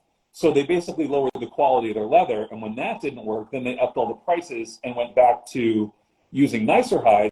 And now I believe you can pick between the two, but I haven't even looked at their website in years. So basically, they just up their yield by saying, "Fuck it, we're not going to cut around, scars and bug bites and brands and everything else," which are cool in and of themselves. But I get if you're making this, super high-end finished bag, you don't want that stuff on there. Yeah. And I mean, and the other thing is that they use. They have a specific style that they sell, and I'm not going to knock anybody's hustle. You know what I mean? But they do have this insane cult-like following of people who only got their leather knowledge from their website, which I think is kind of like what you would call it, like mining tokens. It's kind of like paying for your lunch at the company store, I don't think that's fair to the customer. No, they have a whole section profiling people based on the bag color that they choose. Oh, this got real weird. So, like, if you like a tobacco colored bag, you love big dogs, you're a traveler, you've never met a stranger, you're low maintenance maybe, lots of random thoughts. We could do we should just get stoned and read this in the chat. Ridiculous. This is insane. Carbon or black, sci-fi is your favorite genre. Prefer cats over dogs. It's real weird. It's a fucking leather horoscope is what it is. They're real weird. Like how every 2 months a real culty TikTok brand pops up. Like and it can be for weird stuff. It can be for like there were those pillows for kids. They were like furniture, but parents would use them after dark for specific things. I forget what they were called, but they were always sold out. And I mean, honestly, I can't endorse that enough. Like that sounds fantastic. But like they have like that kind of cult following, but it's not cultivated by TikTok. It's cultivated by them writing a website that everybody believed that read it because they don't know anything else. They won't like they're like, oh wow, Saddleback's a big brand. We're going to trust what their website says, and their website is basically bullshit. No, look at this. It's red, Shane. It's red. The color is red. So when asked where your leather is sourced, this is a trade secret, but we can tell you all of our cows were raised in North American pastures and were raised for meat as well as. Which means it's fucking South American tan leather, which again is not a problem. There's no harm in being transparent there. No, it is. No. This is the most. And it's also people also forget that Mexico's in North America. Right. Exactly. They all of their shit's done in Mexico, which is not a problem. There's generational leather crafting in Mexico. Oh, there is. Louis Vuitton has a factory in Mexico. Coach has a factory in Mexico. There are amazing artisans in Mexico, but just say it's made in Mexico. I will tell you, the single most beautiful piece of leather work that I've ever seen was I was in a market on it was Cancun, and it had to be like late 80s. And somebody had made a full tour-sized golf bag that was fully tooled. And I was like, holy shit. But I would also submit that most of the people that shop saddlebag leather don't like the word Mexico. So Yeah, that's I would highly agree with you on that. yeah. The leave it at Karens that. that buy their bags from Saddleback are generally not going to want to see that something was made or produced from items that are made in Mexico.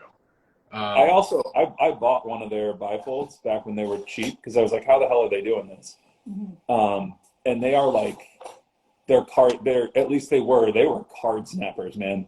They're built so thick, like everything is 5 ounce. Well, that's what their website says. They're like, we use thick leather because it's more durable. Everything. Like the bifolds were 10. They were 10 pocket bifolds, and every pocket was 5 ounces. It was that makes the shell wallet, that kind of puts the shell wallet to shame.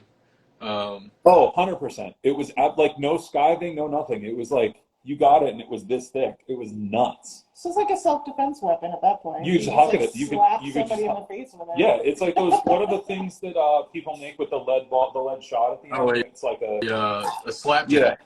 Yeah, slapjack. Yeah. They were basically those if you put 4 credit cards on one side. That's what they were.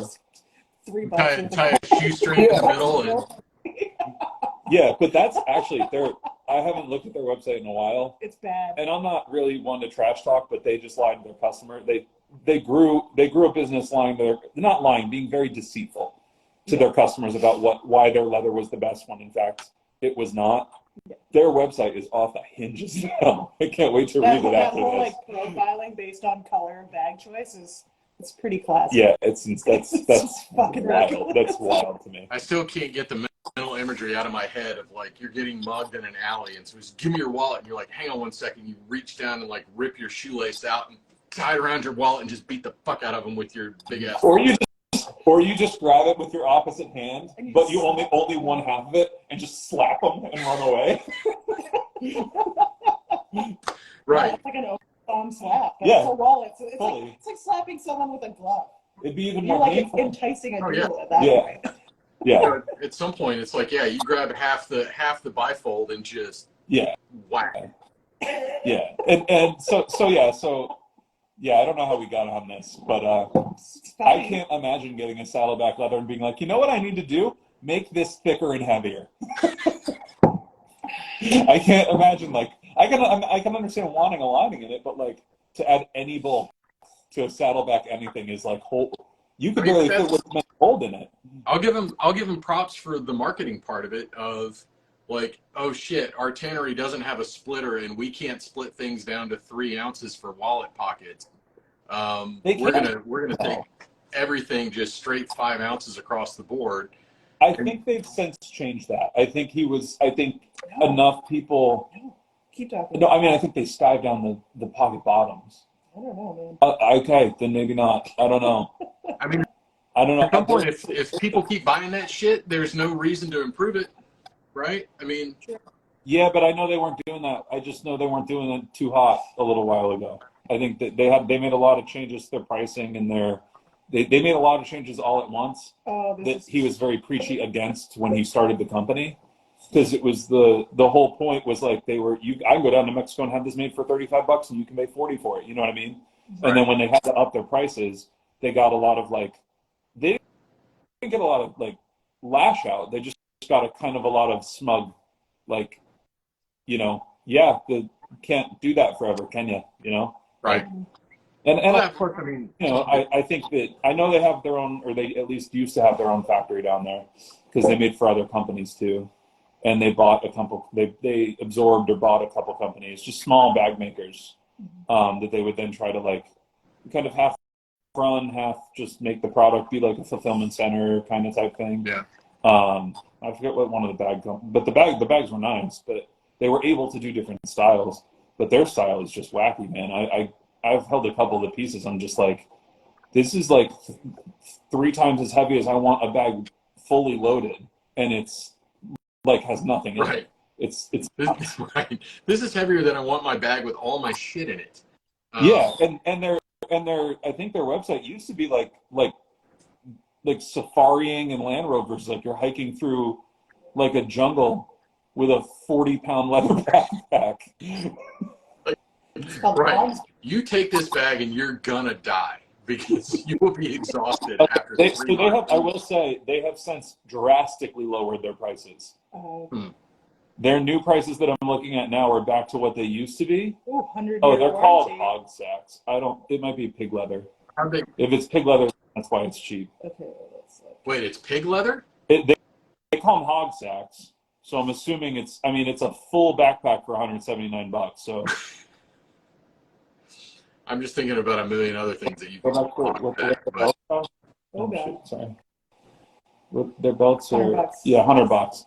They used to be. Yeah. yeah, note to self, do not Google hog sack because I don't want to figure out what else comes up when you Google I hog. think so. I think if you look at this, I think it's made. So all their lining was pig. They used to use when they would line in black, it was all like pig belly, which is like, for those of you who don't know, is like the cheapest of the cheapest of the Yeah, cheapest. no, it's cheap as shit. Yeah. So they would line all their stuff with pig. So the bifold I had, it was cut, it was thick, but then everything was lined, as they called it, but it was all with like the really porousy pig leather. Oh It yeah, just yeah. feels gross to touch, and you like sometimes actually still get a hair on it. Oh, it's like human skin.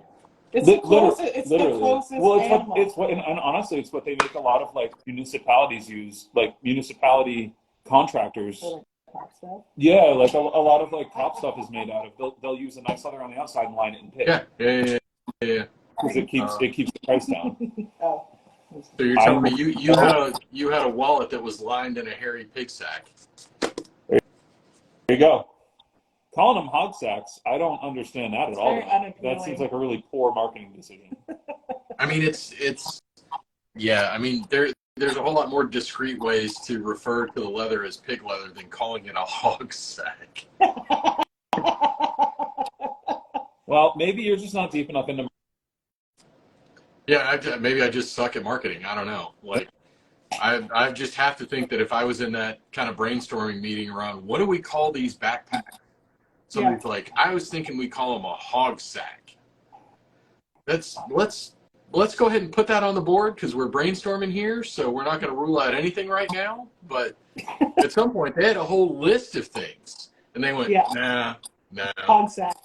Right, the adventure backpack? No, we don't want to call it that. You know, I'm vibing with hog sack. We got to go with hog sack for this. It just sounds girthy. I gotta run to the bathroom really quick. Unfortunate my swords. I gotta plug this phone in. Hang on. All right. There we go. Okay, bye. Eric, we'll be right back. You guys do that all day too? What's that? You guys do that all day? Like make sure everybody's aware of where everybody else is? Yeah. Okay. Walkie-talkies. Yeah. This place is huge. I'm looking at what else we got. We covered that one. What else we got? Oh, here's a good one. I mean, it sort of dovetails in. What does sustainable mean when we talk about this? Like sustainable, as in like the craft, or like business, or? I think materials. I think the craft. I think specifically whenever, because I think what we're starting to see now is the entrance of the whole vegan leathers, all that kind of stuff. Right. And it's sustainable. It's whatever. Mm-hmm. So it seems like there's kind of this undercurrent of if you're buying something that's made out of leather. Mm-hmm. Buy vegan leather because it's sustainable. Mm-hmm. But the difference between, and I think Construit Lapel has gone out of their way, and I've shared some of their stuff to my stories about how veg tan leather is pretty much the most sustainable choice you can make. Yeah. Because you're not using all kinds of crazy like chromium salts and everything else when you're tanning the leather. It's all just plant material. So and just like the sheer longevity of it too, and that you're not using the problem with all these vegan leathers is they're 90% plastics. Yeah. They're You can call it PVC plastic. or they're Yeah. polyurethane or Yeah. whatever else. Yeah. And or the surface material may be something that's better, but they're bonded to plastic on the back end. Yeah. So it's marginally better, and it's, it gets under my skin whenever you see, larger houses and whatever of, oh, it's like the cactus leather, right? So Mm-hmm. cool. There's a certain percentage of that that's made with cactus, Yeah. but it's not the whole thing. Yeah. So it's still a majority plastic, and somebody Yeah. stamped an eco label on it, Totally. and then Well, and taking it's like, and out of so the company. Sean, Maverick Made Sean, is somebody that has some really great content behind, a lot of really great posts behind it, because it is like, it's the term for it is like greenwashing. Yeah. So they're using big fancy terms that people, and like I've gotten into some pretty big arguments with people over stuff that I've posted, and they're like, well, vegan meat is more sustainable, blah blah blah, whatever, and like I'm like, you got to understand, like, this material is so much worse because now you have these factories full of weird polymers and bullshit, and then when this like vegan leather ultimately fails, the stitches rip out like fucking instantly, then you're throwing this plastic in the garbage. It's going to the landfill, Right. literally forever. Whereas if you have a veg tan wallet and you eventually throw it out, it's going to break down. Yeah. But while you're using it and caring for it and conditioning it and whatever else, it's fine. It's great. And it's, like, I know there's always that like superiority argument where it's like, well, vegan's better, this, that, and the other thing. Like, I personally eat vegan aside from this vacation because America and whatever. Right. Fuck it. But you know what I mean? It's never something, and they're like, well, how could you be a vegan and work in leather? And I'm like, because I don't label myself. Like I don't care to have that connotation or whatever. And I do really believe in like, and yeah, I love animals. I have a little misfit farm full of like dum-dums that nobody else wanted and whatever else. But, there comes a time. Dum-dums. They're pretty special, a lot of them. But like, there comes a time too where you need to acknowledge and realize that like there's a reason leather has been around as a material for hundreds, if not thousands of years. It's because it fucking works. And Yeah. it's a byproduct. Like, what would like vegans rather we just like throw all these usable skins out into the trash because they want their like bullshit plastic pineapple leather? Like, go fuck yourselves. Sorry. A little spicy. Well, it's glad to see you guys calm down. I took a little break here. But I will say that, I think it's the bullshit to mass produce that stuff. Yeah, you can't do it without a significant portion of plastic in it. But there are, there's a guy in France that I follow on Instagram, and he's dropped out. Like during COVID, he was all over the place, and he was making his own, fruit-based, plant-based leathers, and it was really cool. He was like drying out pineapple skins. Like, cool, but that's not possible on a commercial scale. It's just not. No. Well, there's also like, there's this, I think it was, I can't remember what they're called, but it was like one of the mushroom leather companies. And they came out with this big campaign. It sounded really rad. And I actually messaged them at one point, and I was like, how do makers get their hands on this? And they're like, oh, it's exclusively for Lululemon and Adidas and whatever the fuck else right now. And I'm like, oh, cool. So you're only pandering to some of the worst fucking companies on the planet, and you're not even listening to, and all other comments were always like, what about the makers? When is it, like this, that, and the other thing, whatever. And it was always like the comments would get deleted or ignored, and it's just like, well, okay, cool then. Thanks for offering an alternative none of us can touch. Well, and I will say that there's one that's popped up recently, and it first came to my attention. So Nate Frank, who runs B Frank Leather, his day job is working for GM. So like that guy has a huge wealth of information around like leather crafting because he's doing a lot of auto upholstery and all kinds of other stuff, right? But so GM partnered with this company called Olivet that's doing leather tanning with olive waste. Okay. So like olive pits and whatever else, they're tanning leather with, basically all the shit that olive processing throws out. they're tanning leather with it and making vegetable tan leather that has kind of a chromium tan softness and feel to it. Oh, okay. Yeah. He's actually, well, I don't think he's held like a whole side of it or whatever else, but he does have like the booklets and whatever else that have little swatches in it. But I think there's some progress being made. I mean, veg tan leather is veg tan leather, right?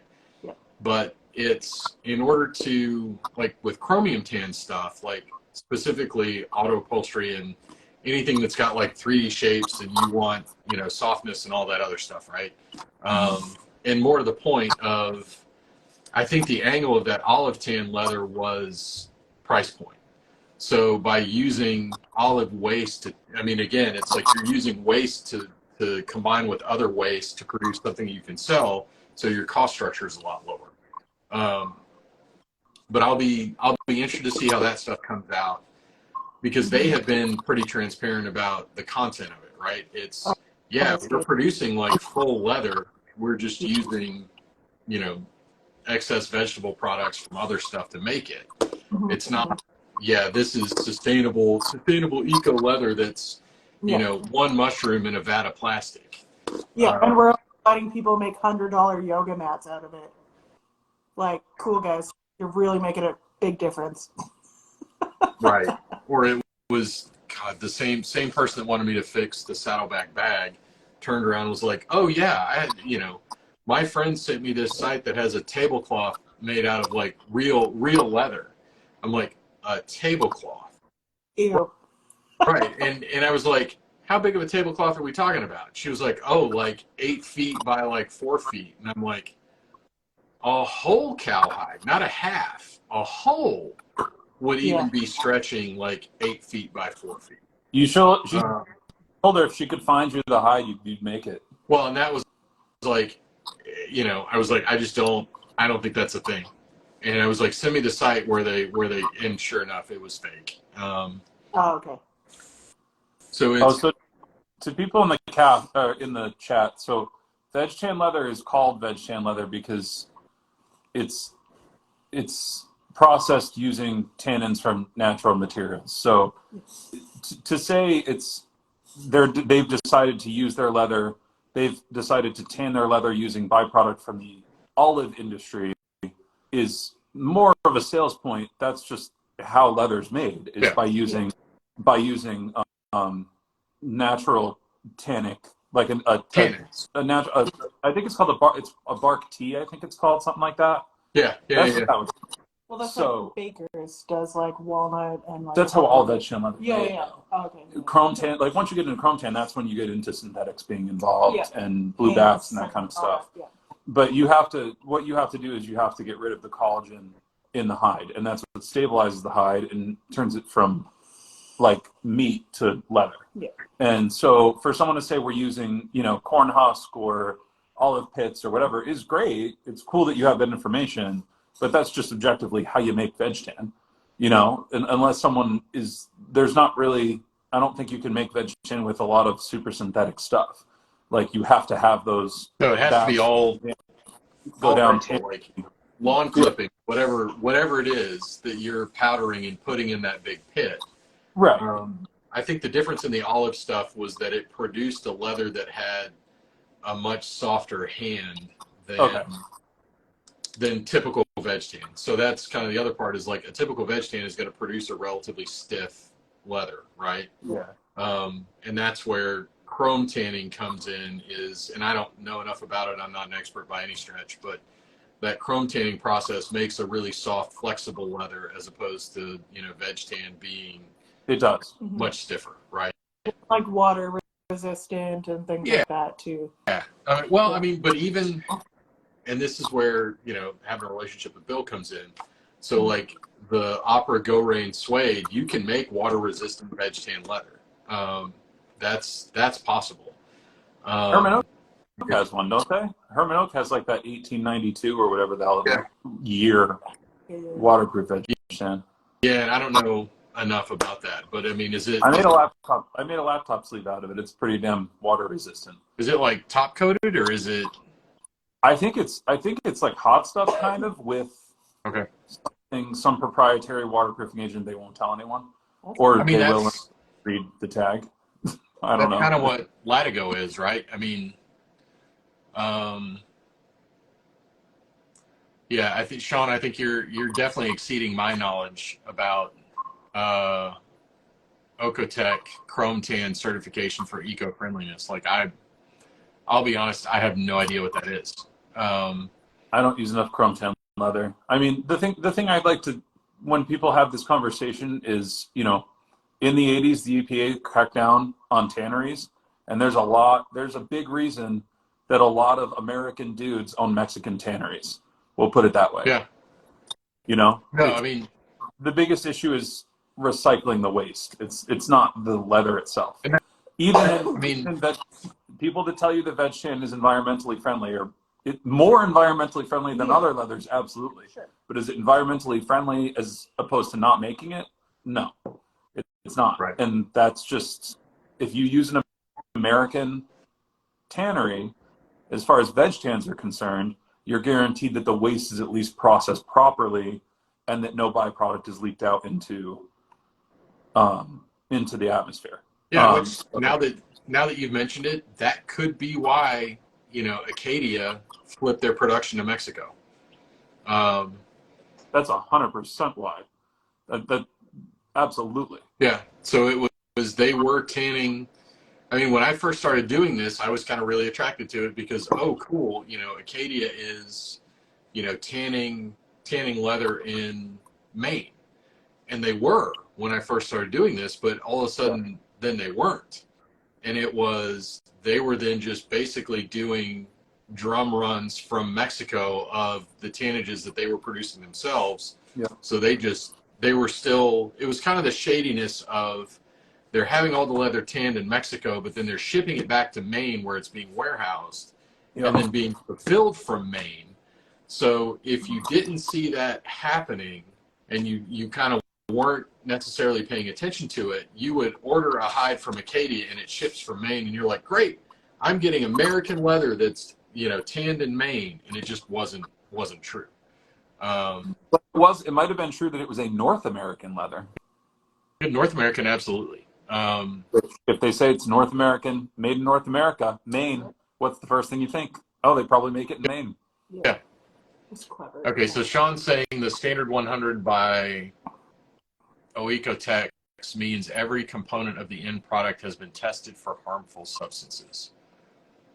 That's cool. I would imagine that any American tannery it's pretty much the same thing. That's why we have basically no tanneries. It's the OSHA or the DEA, the environmental EPA. agency. EPA. They cracked down on tanneries in the 80s like to the nth degree. Mm-hmm. They were like, this is just absolutely trashing everything, which is why it's another. I'm very much a globalist in a sense in terms of materials, but it is why I tend to stick to a lot of American-made leathers because they have the byproduct has to be processed so specifically. You're guaranteed that you're not polluting rivers and that kind of stuff, and that's why there are only a handful of tanneries in the U.S. still. It makes sense. I mean, I haven't done the homework around Italian tanneries or whatever. I know EU has much different standards for that kind of stuff. Yeah. But it'd just be interesting to know. I would imagine they were pretty environmentally conscious in Italy, but I've never been, so I don't know. I'll ask Bill next time I see him. I mean, yeah, interesting to find out because he carries pretty much exclusively Italian stuff. Yeah. So he'll know. So that'll be an interesting topic. I'd love to know take because they do all the crazy top coated Louis Vuitton stuff, don't they? Like the Eppies and the stuff. Yeah. And that's basically plastic coating. Yeah, I mean that was.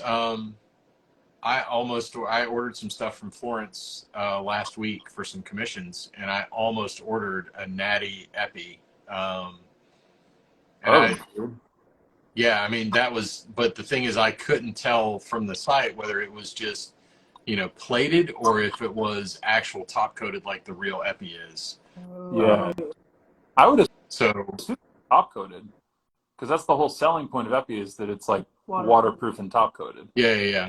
But I'll send you the link. I mean, but there was Natty Veg in an Epi pattern that looked really interesting, but I didn't, and it was a lot cheaper than the other Epi. So oh, interesting. Okay. Yeah, I'll send you the link. It'll be interesting to check out. If that wasn't top coated, the aging on that would be wild. That would be a really cool leather to work with. Yeah, absolutely. And I think if I recall, it was not much smaller, but smaller double shoulders than a regular Epi as well. So it's probably a test run or something like that someone got their hands on to sell. Could be. I mean, yeah, I'll send you the link. It's really neat. Maybe something worth dorking around with. I don't know. I'll grab one. Not too bad. It'd be interesting to check out. Yeah. I mean, unless it's top coated, because then you just have a Band-Aid colored bag for your whole life, and that's weird. Right. Look at that's. Which bag is yours? The one that looks like skin over there in the corner? Yeah. Legitimately. You know what would be hilarious is a top coated Natty Veg with the cow painting a human. Yeah, there you go. Into it. There would be. Yeah, I have an April 1st of next year video that I'm kind of excited to make. That I think I told you about. Oh yeah. So we'll see. We got a year to plan it out. Oh, what would be even like you take that top coated veg tan and then tattoo underneath it, because in theory you're piercing the vinyl on the top and the ink is staying underneath that top coating. That might be cool. I wonder if that would work. Yeah. I don't know. Yeah. I'm not sure. So Malevolent saying, tell me why so many people want bags and wallets to stay light natty forever. Like, I don't know any of those people. Yeah. It's the Louis Vuitton look. I think that's what it is. But it is weird. I also get a lot of people that are like, what do I do to preserve the color on my natural veg tan? I'm like, Krylon? I don't know. Right. Like Plastidip? I mean, yeah, I don't know. Can you wrap a wallet? Kiwi makes a mink oil shoe polish. Yeah, my buddy had one of my wallets, and he put this like Kiwi mink oil shoe polish on it, and it was full of synthetics. He carried it for like 9 years, and it never picked up color. And it was just normal Herman Oak natural veg tan. It never like changed. It like got this weird gray, dull gray color, and then he would wash it, and then it would go, but like it was just dirt, and it just totally prevented it from changing color. It was really weird. Like it didn't even darken? No, it didn't. He tried to tan it. Like he would put it in the sun to try to tan it, and it just wouldn't work. It was like this. Just like wax and sunscreen? Like Kiwi brand. Sunscreen. Yeah. Sunscreen. And Kiwi brand mink oil. It came in a tin. It was like, I don't know the exact thing he used, but you know, he read it to me on the phone one day. I was like, I guess I'll try to find it, and just never got around to it. But yeah, Sophia, I agree with you. It's not like a very appealing color long term. Yeah. I mean, to the point that duffel I made out of Natty Horse, like I keep by a window to intentionally make it not skin pink. Yeah. Like right. I mean, I guess you could put like sunscreen and like silicone spray on top of it to keep it from aging, but I just don't. I mean, would sunscreen work? I was joking, but we could try it.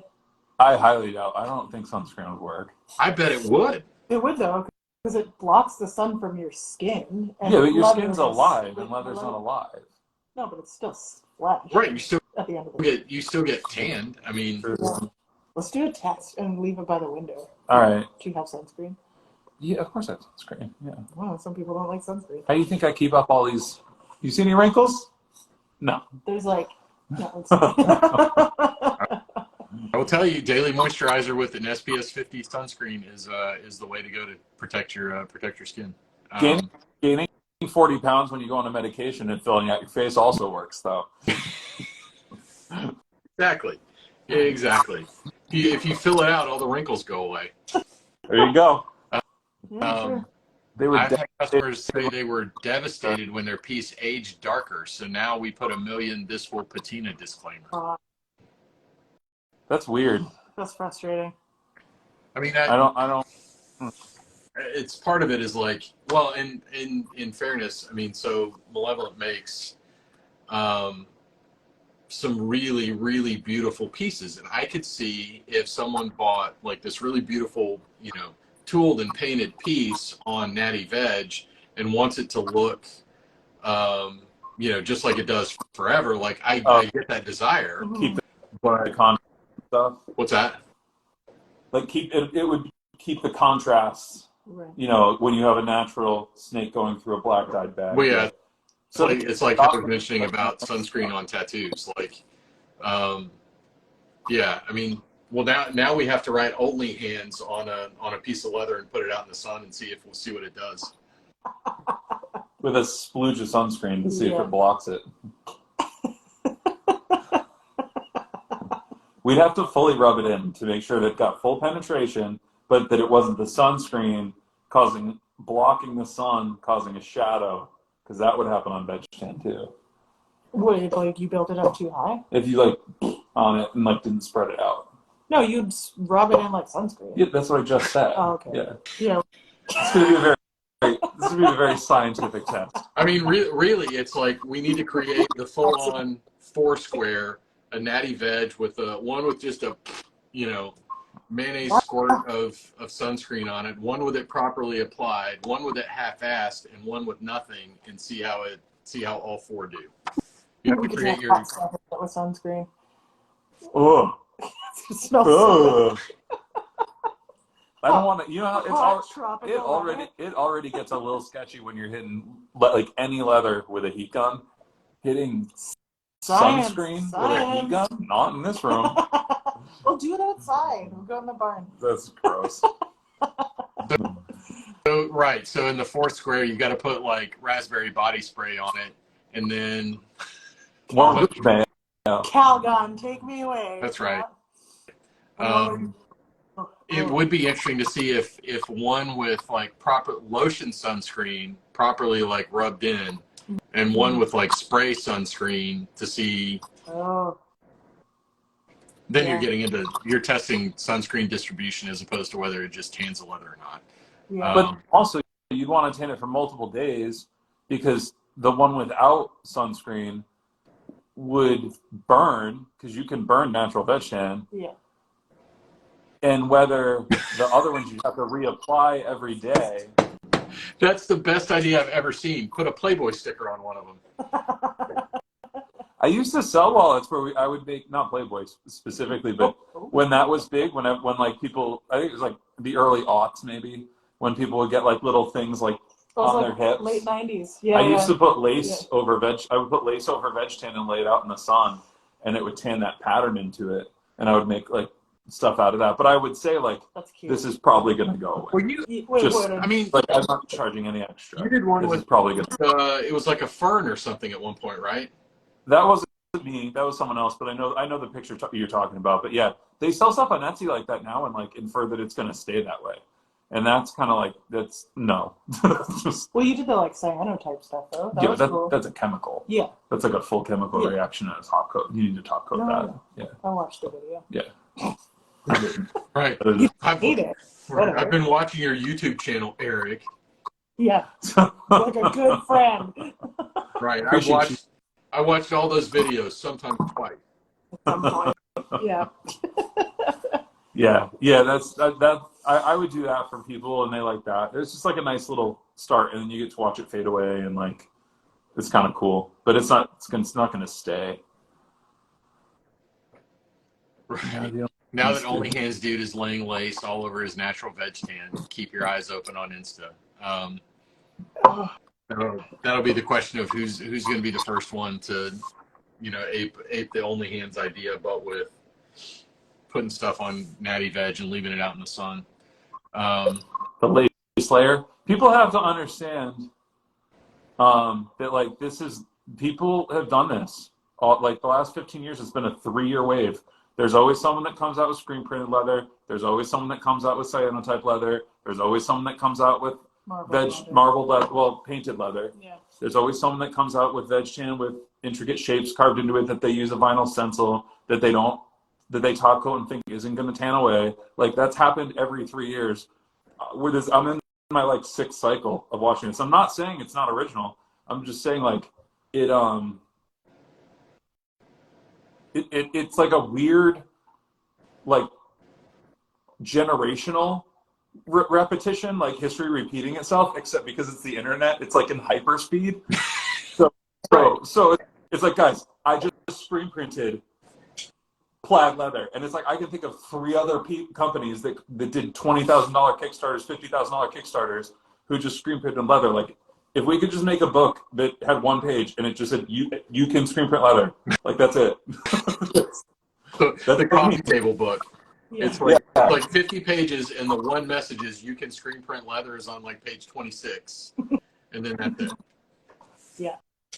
Yeah, it's like that, and it's cool. Like, screen printing on leather is really cool. Block printing on leather is really cool. But like, I think people think that you do have to find a niche. Done before. Yeah, you have to find a niche, but you have to also remember that, like, short of being or following a craft for so many years, like, you're not going to know if a craft like ours with so many individual people doing things. Like, the first screen printed leather I saw was a couple down in Baltimore that now do like stationery, and they would run leather through their press and use their what's leather emboss? Embossing? No, what's embossing? In paper, like in cardstock. It's embossing. Yeah, so they would use that, but with screen printing ink and stuff, and make leather engraved. So like the engraved invitation, right? Exactly. Yeah. But they were like, it's like offset printing. Right, but then I also own a screen printed perpetual calendar made out of leather that was made in the 1960s. Like, It's not over here for me. Yeah, it's everything's been done. You just got to take it to that next. You have to build upon your successors there. That's where that comes in. Yeah, that's for sure. So Andy's saying it's probably Valerie Michelle. You have to build on people before you. Predecessors. There you go. That's the word.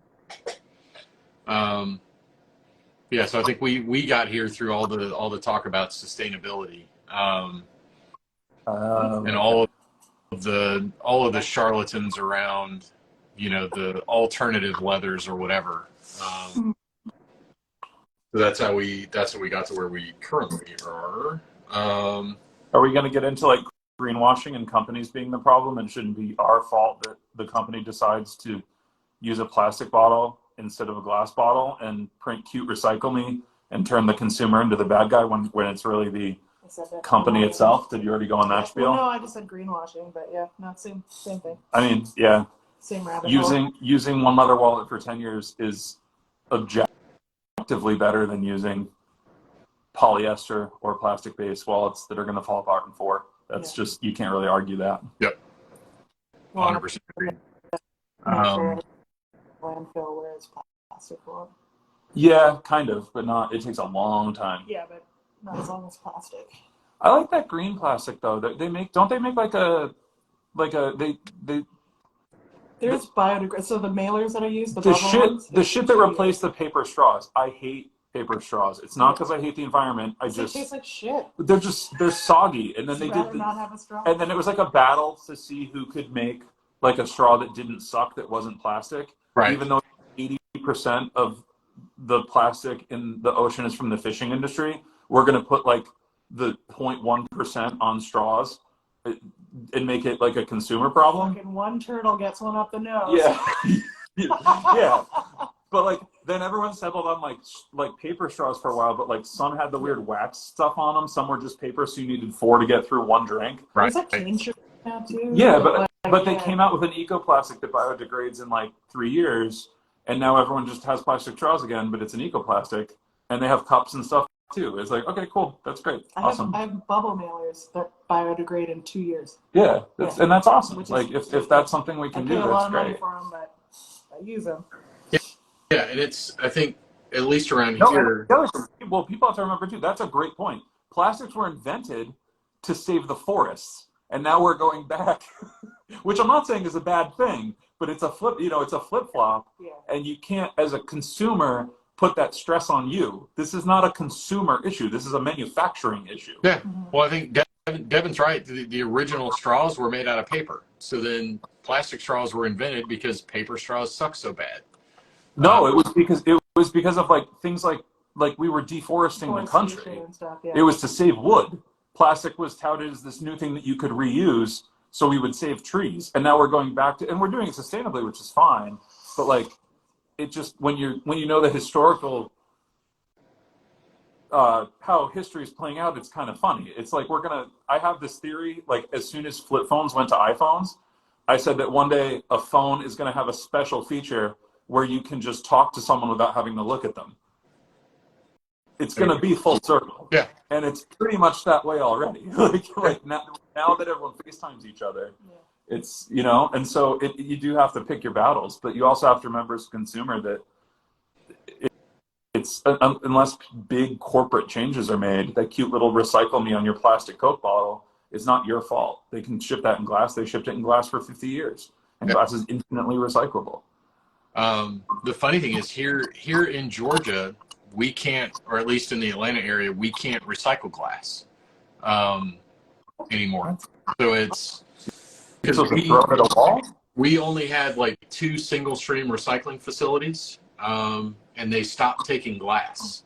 So at least at my house, we switched to aluminum wherever we can. So if there's a choice to be made, plastic versus aluminum versus glass, for us, it's aluminum first, then plastic, then glass. Because glass, we just have to throw in the trash.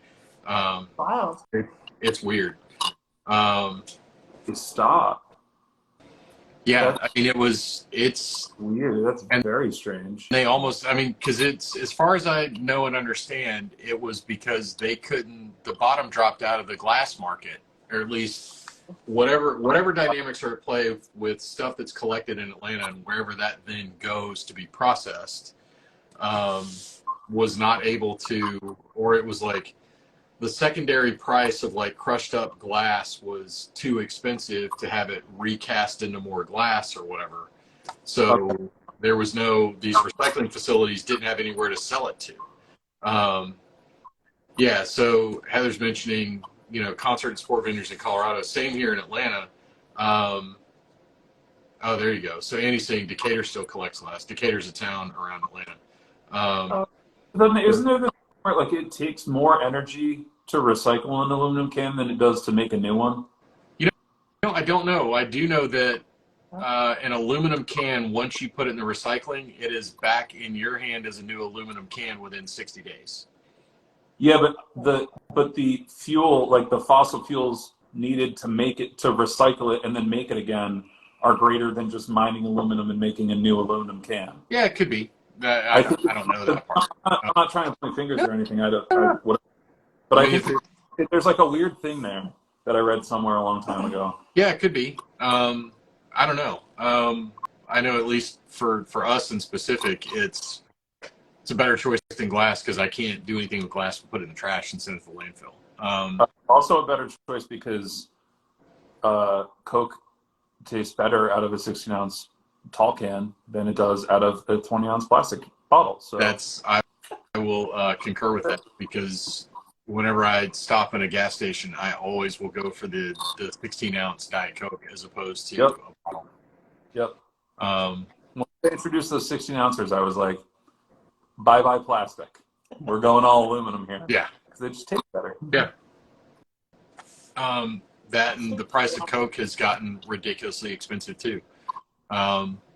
We're still two tall boys for $3 here. Oh yeah, that's long gone. I think the tall boys are like $2.29 a piece now around here. Oh wow!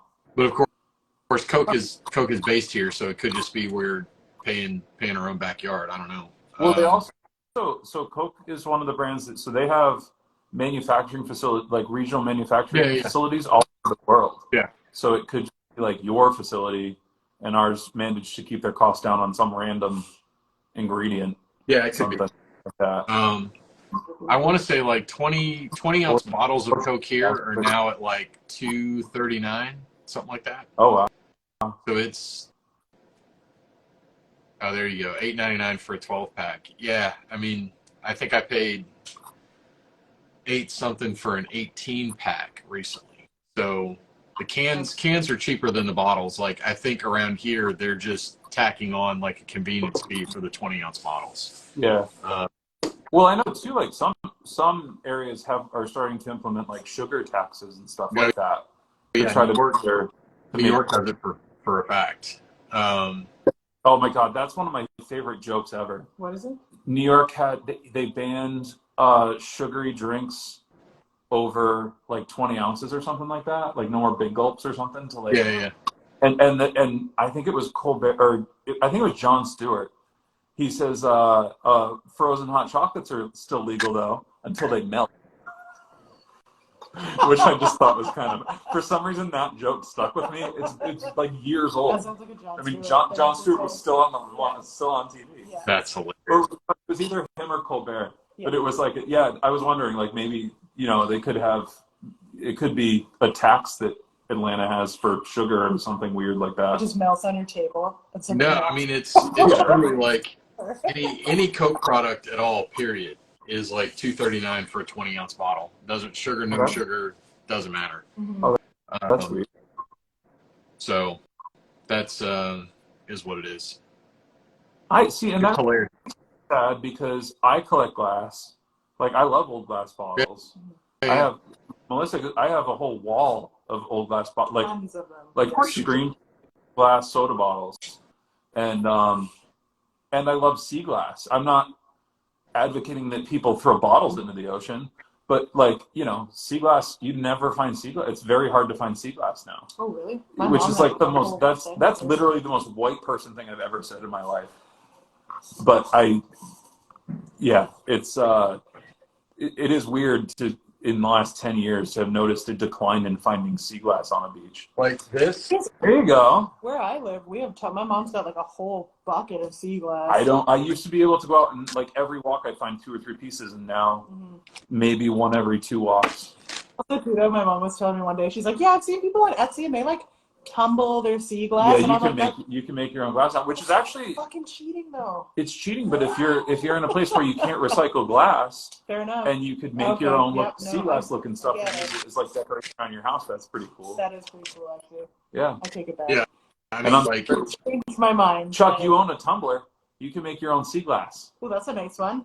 Well, that's a corner piece. Yeah, that's a corner piece of something. I mean, yeah, this was all like picked up on the beach, just all over.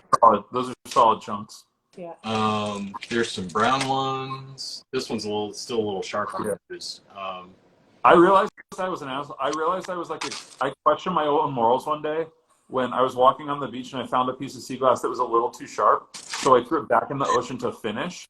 And I realized after that I was littering, but I was like, oh, it's not ready to be picked up yet, so I threw it back like it was a fish I caught that didn't meet like the standards. Yeah. Like that line of thinking. Oh my god. Went through my head. I was like, nope, it's not ready yet. Just let this marinate a little longer. Yeah, I was like, no, it's got to tumble longer. So I just like littered, and then I was driving home and went, I just littered, like for the good of sea glass finders. It's weird. Nice. Well, I'm sure there's a 68-year-old woman somewhere that will appreciate you tossing that one piece back. I mean, and to my defense, we're not hearing about micro glasses that are in our drinking water either. You know what I mean? Glass just turns back to the sand it was made out of, which happens to be the bed of the ocean. Yeah, or that shit just sinks and stays at the bottom forever. Yeah.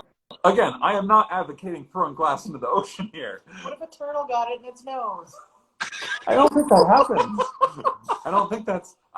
Yeah. What if there's a big turtle party and they try to snort sea glass? What are you gonna do then? Like, bro, look at this hunk, and the one turtle looks at it and goes, "That's kind of sharp around the edges. I don't think that's safe." Buddy. He just like smacks it back into the ocean. See you later. Right.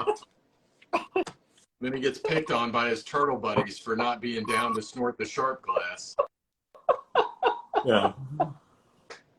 Yeah, so I will admit to accidentally littering one day because I thought I was doing good for the sea glass community. Oh, that was a weird beach walk. mistake on my part. Well, in theory, you intentionally littered. You just felt bad about it later.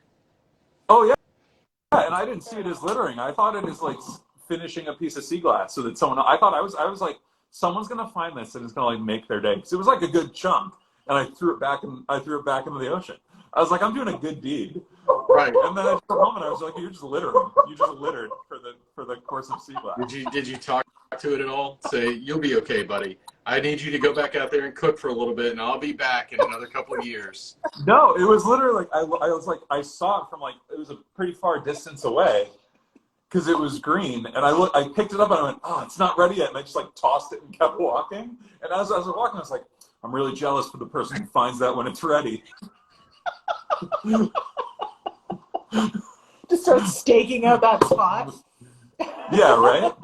Right. It's like when they have to bury whales on the beach when they wash up. Oh, yeah. We'll like stake out the spot and like wait for it. Takes a couple of years, but eventually the bones start to come up and they're totally decomposed, and you can like pull them and like just. Not saying I have any. It's a federal felony to own any, but I'm just saying that there are people that may do that in other places that aren't Cape Cod. So is it a federal thing to own whale bones? Oh, it's like super illegal. Huh.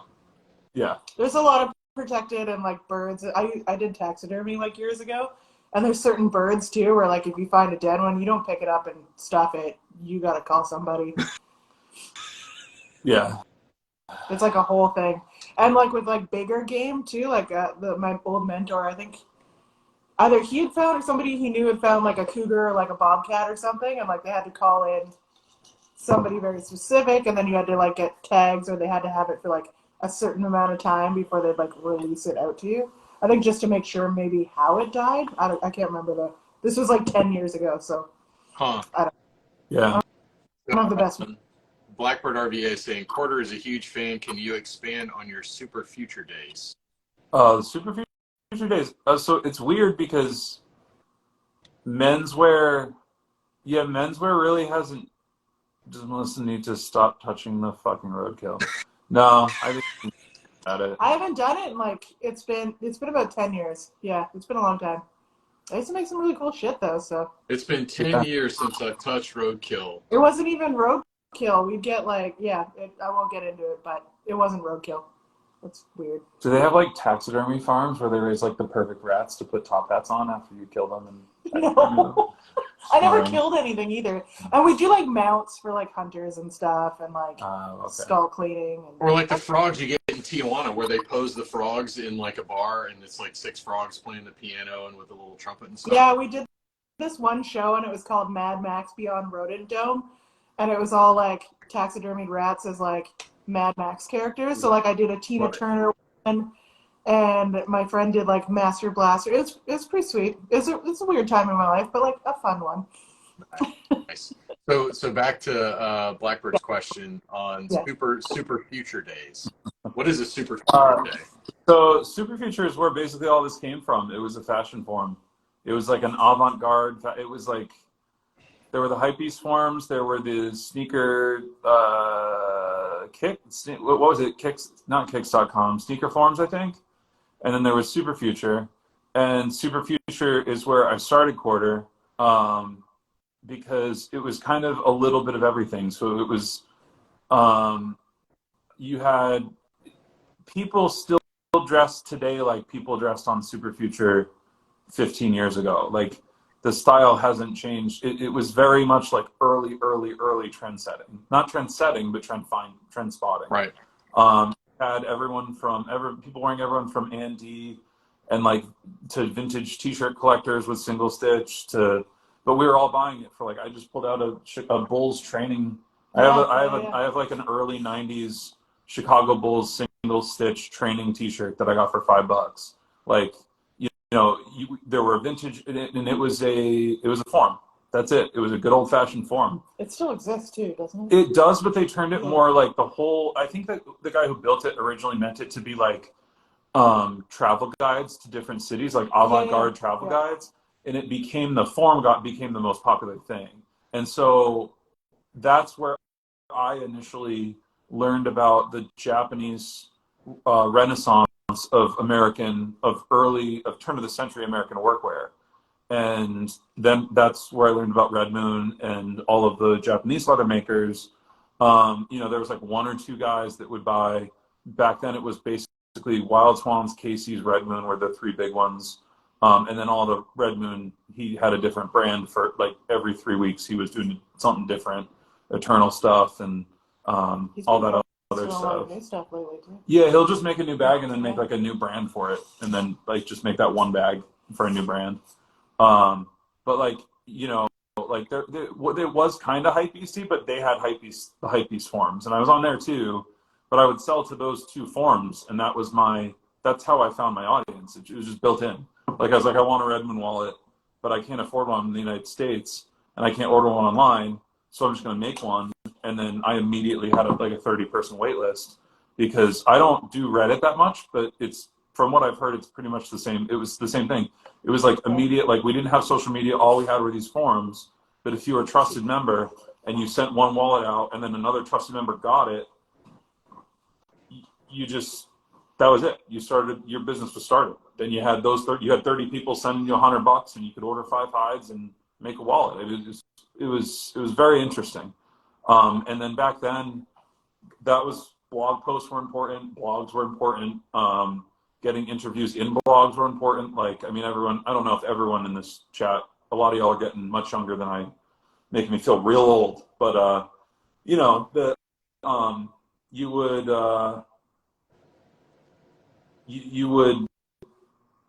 would want to get in blogs, you would want to get in, like, this was before video on the internet was really big, so you'd want to get typed up interviews. Then you had the print magazine died, so then you had online people trying to make online magazines work. Okay, well, how do you make that work? And then then you had blogs turning into quarterly magazines, but it was like $20 per. I mean, actually, I have. Hold on, just a second. Here's a great example of some early 2000s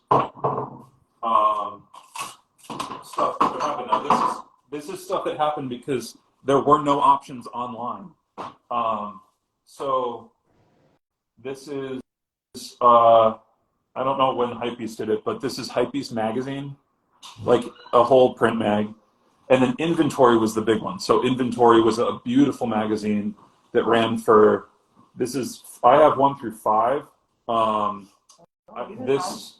You got, for the OGs, just released a new collection, Mark McNary on the front. I believe this is issue, I don't know what issue this is. This is number 2, right? But this was from, we can go back, this is 2010.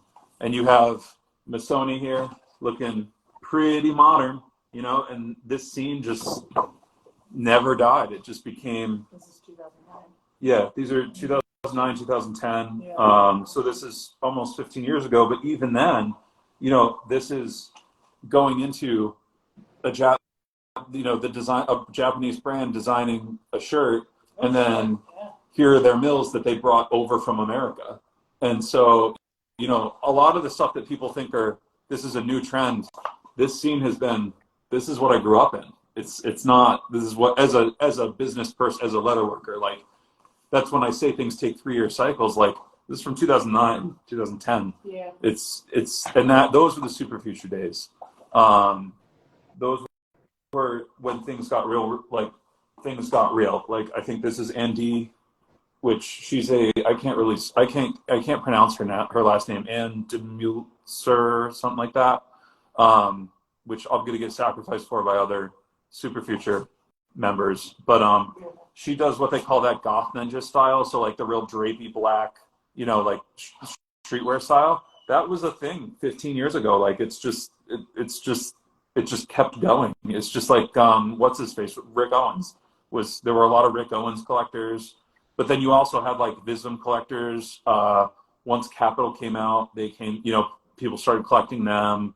So it was just this beautiful mix of people who were into, I don't want to call it avant-garde in style, but avant-garde in concept maybe, or, in a sense that you were taking the turn of the century look and turning it into something more modern.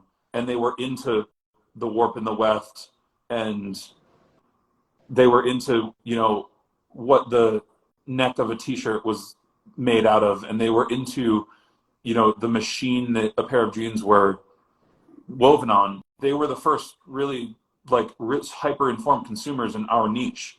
I think where this modern leatherwork niche has come from was Superfuture, Hypebeast Forms, all that stuff. And they kind of died with social media, which is sad because, I mean, this is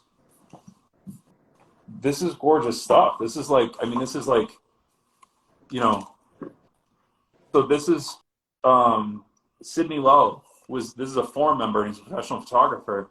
And this is a whole, the book's called Taking Pictures of People Who Take Pictures of Themselves. And it's all the prominent forum members, because we would post, what are you wearing today? It's like every day. And this is all the forum members in their outfits. And he would travel to meet them. And it's just all basically forum posts printed in physical form. But this was published, I think, in 2008 or 2007, something like that. Like, and a lot of these guys are still on here. Like, it's crazy. This guy had a lot of Red Moon, and I remember his screen name, and it's just kind of crazy. So yeah, it was a different time back then.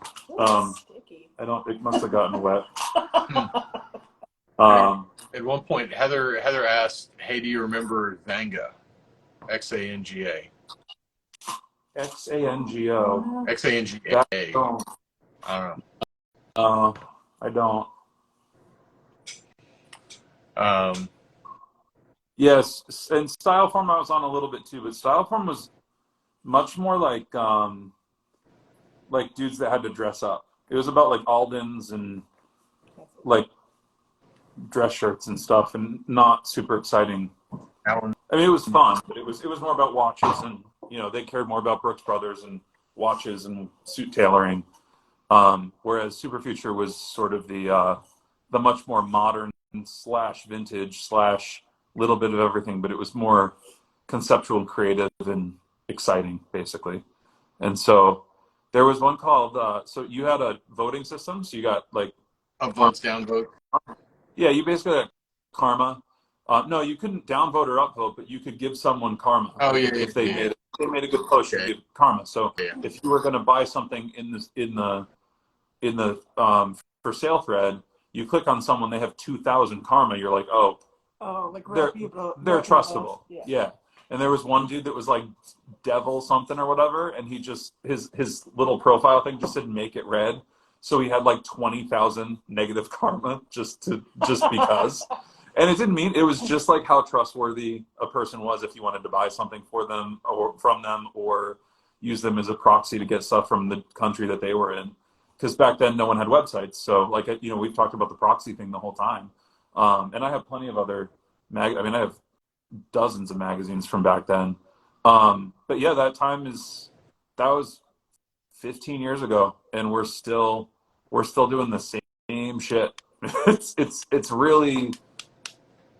It's really surprised me how little menswear / leatherwork has. I mean, leatherwork's grown to be huge, but the menswear scene, streetwear scene, nothing's like, there are a lot of new ideas, but like it's all along, like we didn't go from like skinny jean to baggy jean. Gen Z did, but streetwear didn't really. Like it kind of stayed in one path for like 10 years straight. And now it's starting to deviate into like, okay, we're going to bring back really baggy cargo pants and more relaxed fits and stuff like that. But from like 2010 to 2020, it was just all just one thing, you know? And it's now Rick Owens is having like a resurgence, and yeah, it's all interesting to me because it's all the same shit from 15 years ago. And it's not shit. It's great stuff, but it's like to see Rick Owens like making the same sneaker that he made 15 years ago, but now it's on a bigger scale. Right. But he's still Rick Owens making the same sneaker. And if you look up a Rick Owens sneaker and you're even remotely into fashion, you'll understand like Rick Owens started the chunky sneaker, platform sneaker. Kanye's a huge fan of him, that he's openly talked about how he liked Rick Owens' style, and that inspired the Yeezys. Like, that's the guy that kind of started that whole thing.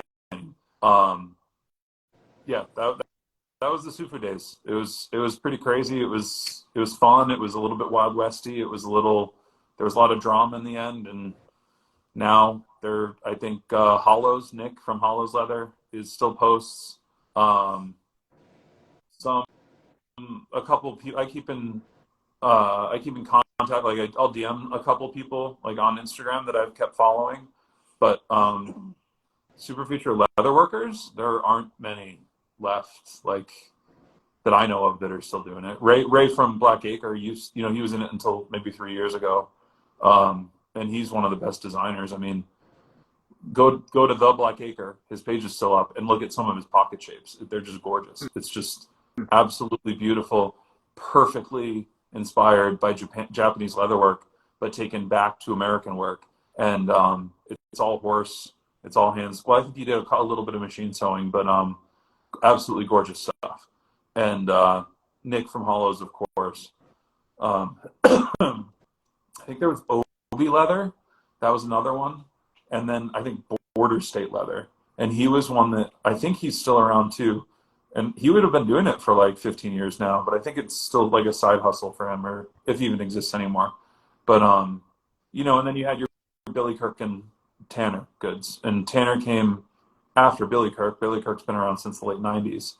But yeah, that was the Super Future days. It was wild. It wasn't wild, but it was interesting and new. And yeah, sorry, that was a 45-minute little No. That's awesome. tale. But yeah, it was just a bunch of nerds posing in front of their cameras, all dudes. Just, you had a guy that would get his fashion was vintage T-shirts and house slippers, and another guy who was wearing $4,000 of runway pieces. And Greats, I think, got sold. Greats, I liked what they originally were doing, but I think they got sold, and I don't know that they exist anymore. But I do have a pair of their natural veg tan high tops that they made probably 10 years ago now, just sitting in a box. They've never seen the light of day. But I'd have to look it up on my laptop. I thought Greats was a sneaker brand, and they would make really high quality, sort of like Common Projects, but they would do it for like half the price in Italy.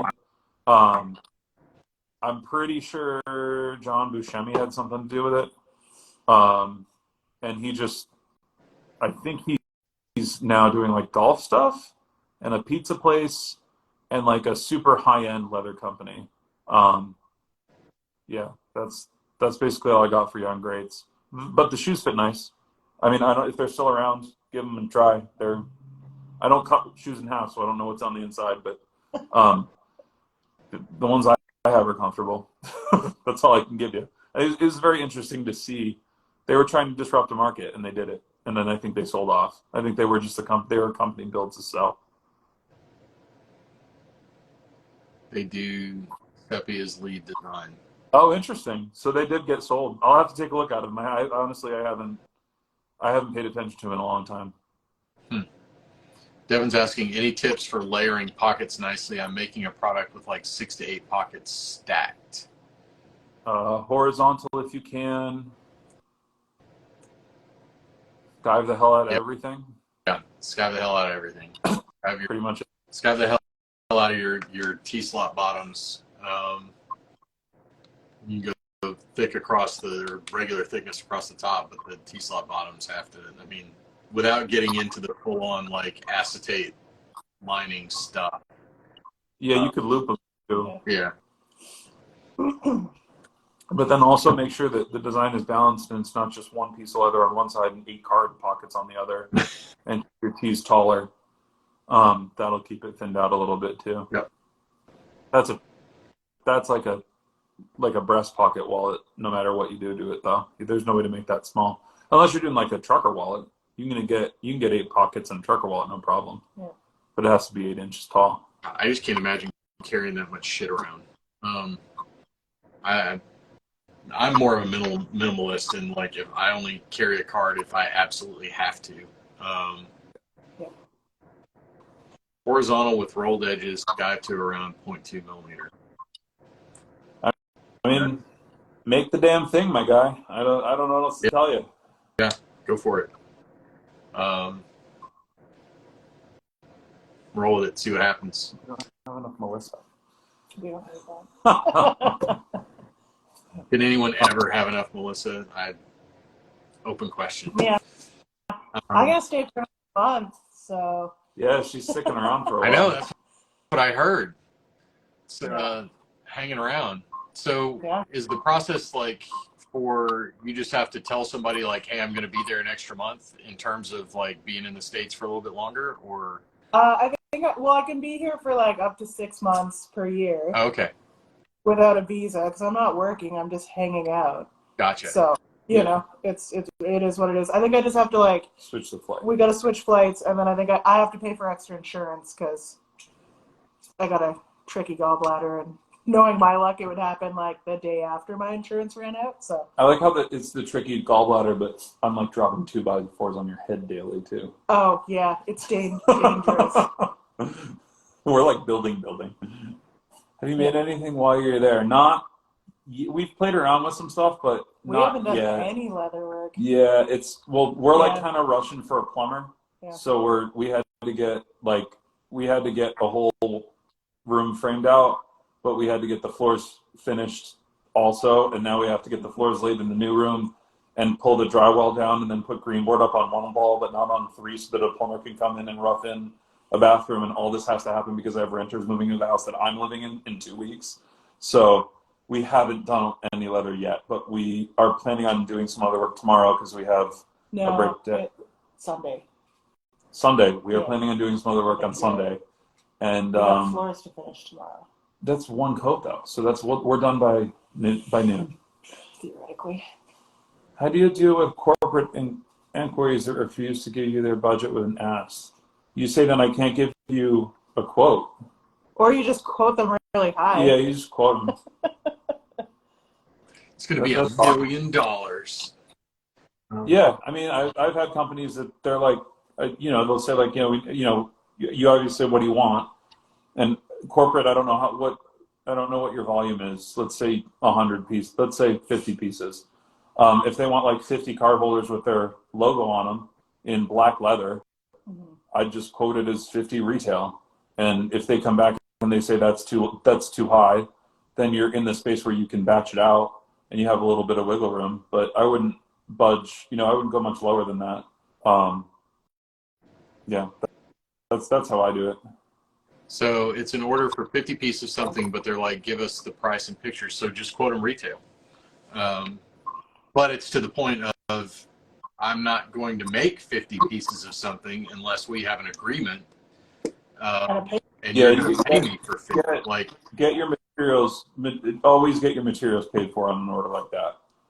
Up front is at least for materials, because if they stiff you, at least you wasted some time, but you have you didn't lose any money. Yeah, it's the I'm not Walmart. I don't keep 200 of everything on the shelf. So if you want 50 pieces of something, here's the piece. Here's how much they each cost, and here's my lead time. Yeah. I mean, with a corporate, it gets weird with corporate stuff. I mean, in terms of them, it's pay me up front. So we're not gonna pay on receipt. You're gonna pay me 100% up front because you're a company. You're not a person. Well, they're having you emboss their logo on a bunch of shit. Yeah. And it's like A4 size pamphlets that they can give to all the employees. That's a different order than we just want 50 black card holders that you could sell with no logo on them that you could resell if they back out. So I think it depends on the order. Yeah, it depends on the order. Depends on what they want. But I think in terms of, paying, a corporate customer has the ability to just straight up write you a check up front, without doing the whole like half down now, half when it's due. Like just working in a big company myself, like that's just two payments to a vendor is just not going to happen. So Yeah, it's either well, I kind of feel like too, like if you're stamping their logo on it, it's 100% yeah. upfront. I Because like mean, you said, sell it or yeah, whatever. with Yeah, I their mean, logo and shit, it's cool. I've always traditionally done 50%, which should cover your materials and a stamp easily. Yeah, I And mean, I've always been the two payment type, just because the last thing I need is like someone's personal assistant breathing down my neck because they've paid me in full and I'm a one-person operation, and they don't think that I can make 50 passport cases in 3 weeks, and they're following my Instagram account, and it's their house on the line because it's the boss giving all of his, you know what I mean? Like, yeah, it depends. You can relieve stress by taking 50% down and then having the budget to get a backup gift if it falls through. Not that I have, I mean, I've always gotten those jobs through, but it depends on the job. It really is very job dependent. For a 50-piece order, if it had their branding on it, it'd be 100% upfront. That usually for something that small, I'm not calling it small, but it's not 1,000 pieces. There's no reason why they shouldn't be paying 100 up front. And if they're asking you for your price, give them your price. That's one of those things when people tell you about themselves, believe them. That's it. right. So if they want your price, just give them your price. And if they try to haggle, then go down as much as you're comfortable. And if you don't make a deal, you don't make a deal. Yeah, I mean, honestly, with a corporate client, I mean, it depends. And again, company means a lot of things, but if it's a large company, it's they will typically they'll pay you whatever you ask.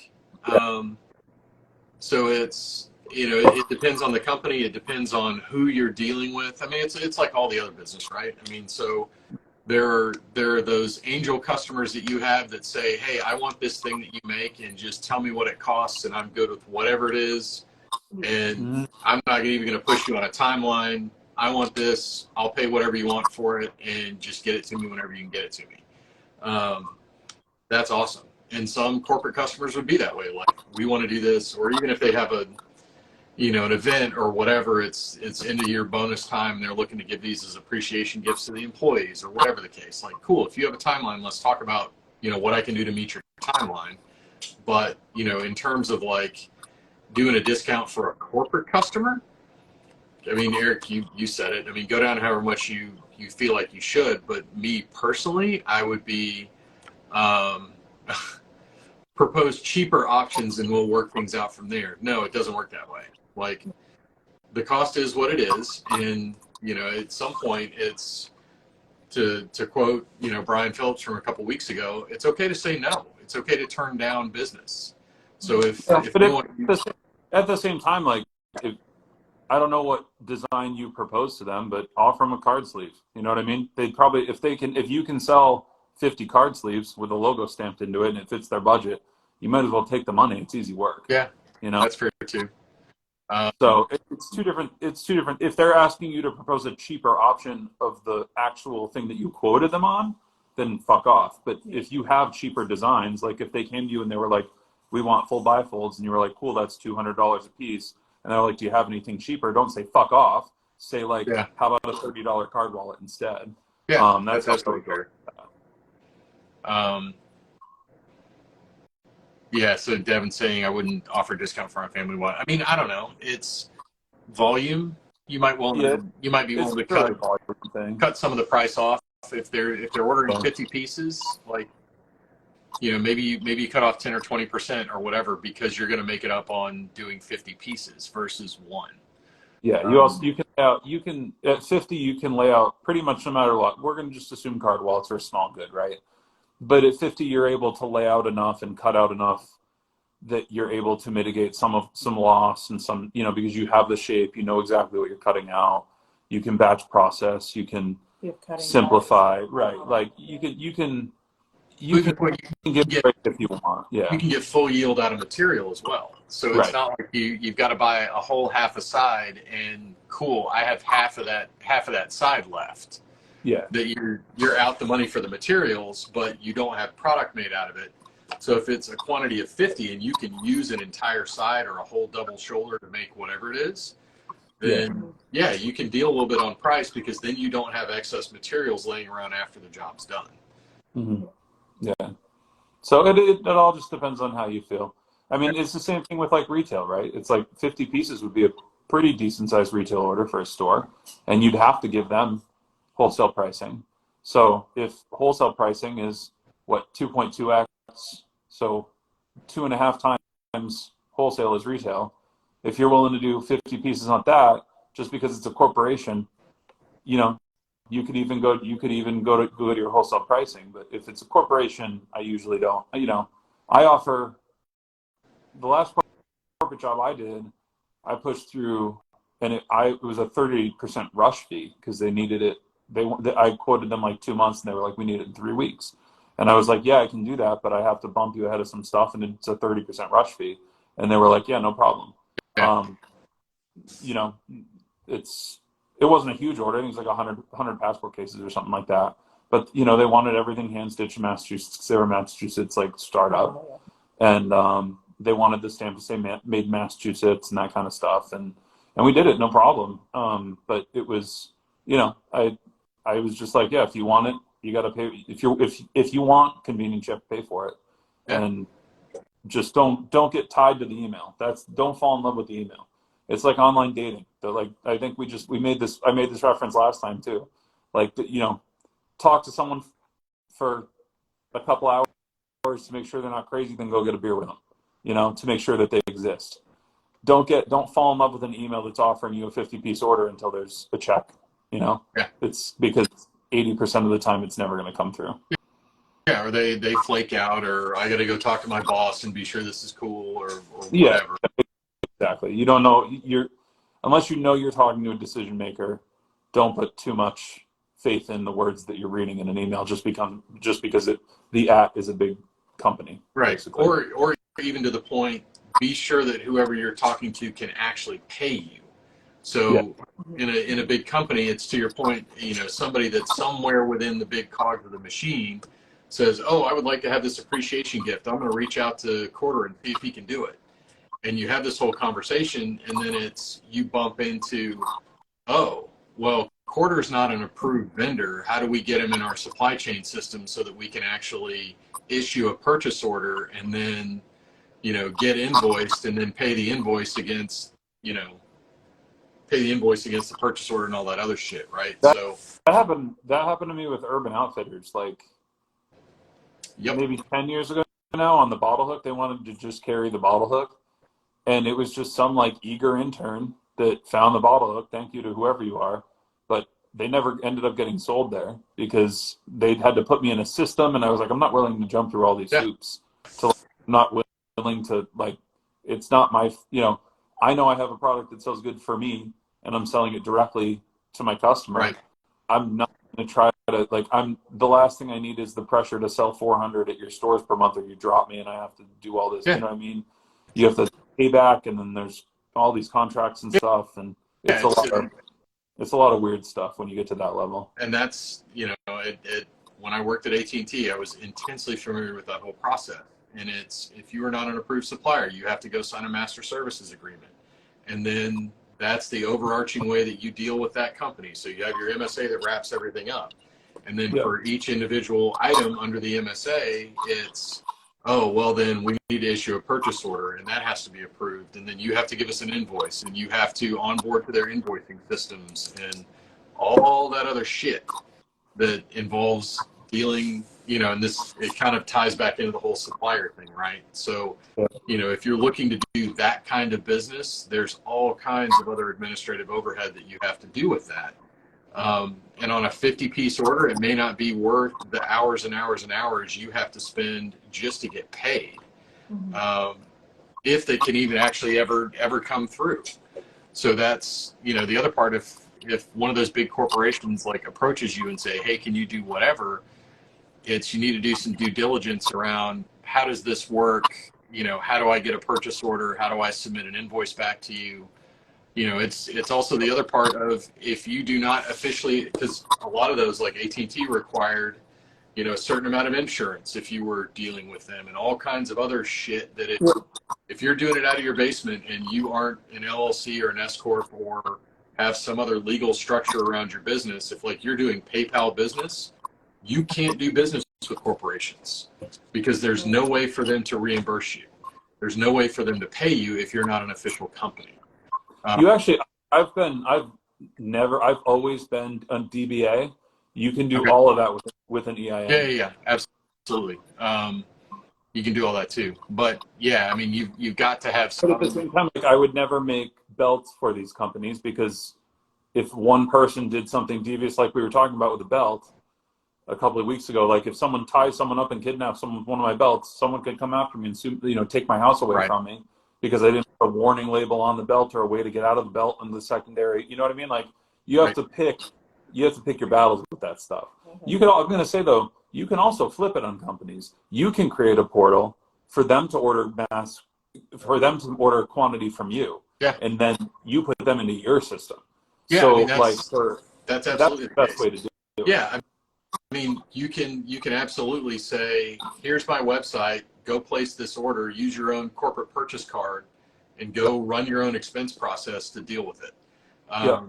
And for the kind of amounts that we're talking about, I mean, anything under 10 grand, that's not a problem for most people at a company. To go do it on their corporate purchase card, and then get a reimbursement for it. And it's pretty easy. It's pretty easy to set up a website that's password protected, and you make just a simple site because you're dealing with corporate here, right? So you make just a simple white site with all the different silhouettes you offer, and then you say we can put your logo here, or here, and then it's just drop-down menus. How many do you want? 50. Do you want a logo? Yes. Is it under this size? Yes. Where do you want it? Here. Then they submit the order, and then you, by email, get all the details, and then that's it. If they don't want it, they don't want it. Yep. And that's what worked for, so my friend Aaron, who I talk about a lot, he invented the Kapow, which was very unfortunately copied by, so do you remember, it was a plastic lid that turned mason jars into sippy cups? Yeah. Oh, one of those. That's one of my good friends. He's the one that taught me how to automate quarter, everything, fulfillment centers, everything. They never touched their product. So it was manufactured, I believe, in Massachusetts, sent to the fulfillment center. The fulfillment center quality checked it and packaged it. And then if you wanted to be a Kapow dealer, you requested a password to their wholesale website, which was a backwards facing website. It wasn't a retail facing website, which you couldn't get to it without a password. And you placed your reorder, and then it was shipped directly from fulfillment to your store. So you can put your stuff on, I think Etsy has a whole thing for small shops to order. Like, I think there's an Etsy wholesale now where you can there's like Fairy wholesale. Yeah, but I think Etsy would probably be the one that I would choose to go through just because it's the most trusted name. Yeah. I think they still have it. I got invited to when they launched it as a pilot, but I wasn't doing wholesale anymore. So you could set up like an Etsy page, and use it just as a wholesale thing and only sell volumes of 50 or 100 or whatever if you don't want to go through setting up a website for it. But I would do something like that if you wanted to flip it on a corporation and be like, yeah, buy it from my system. Then you don't have to go through signing all the crap and all the because you're right. It's like you might not have to you might not have to get insurance, but they will definitely make you at least sign some sort of liability form that will let them do some crazy stuff. I've had forms that because I read everything. Some of them allow them to audit your financials for up to 5 years for no reason, just for just selling them $800 worth of stuff. You never want to sign something like that. And it's just for them it's just a typical form because it's for a vendor that they're spending $50,000 on. But if someone's wallet breaks and they get mad at you and you're like, I'll make you a new one, but then you get someone who is just pissed off and they try to strong arm you by saying, we can audit your whole company. We have your signature right here. It's an easy way to avoid all that. Yep. Absolutely. Um, yeah, I mean those agreements. I've seen deals fall through because of those agreements. I have seen companies spend more in legal fees than we actually were paying them, doing all the due diligence around all that paperwork.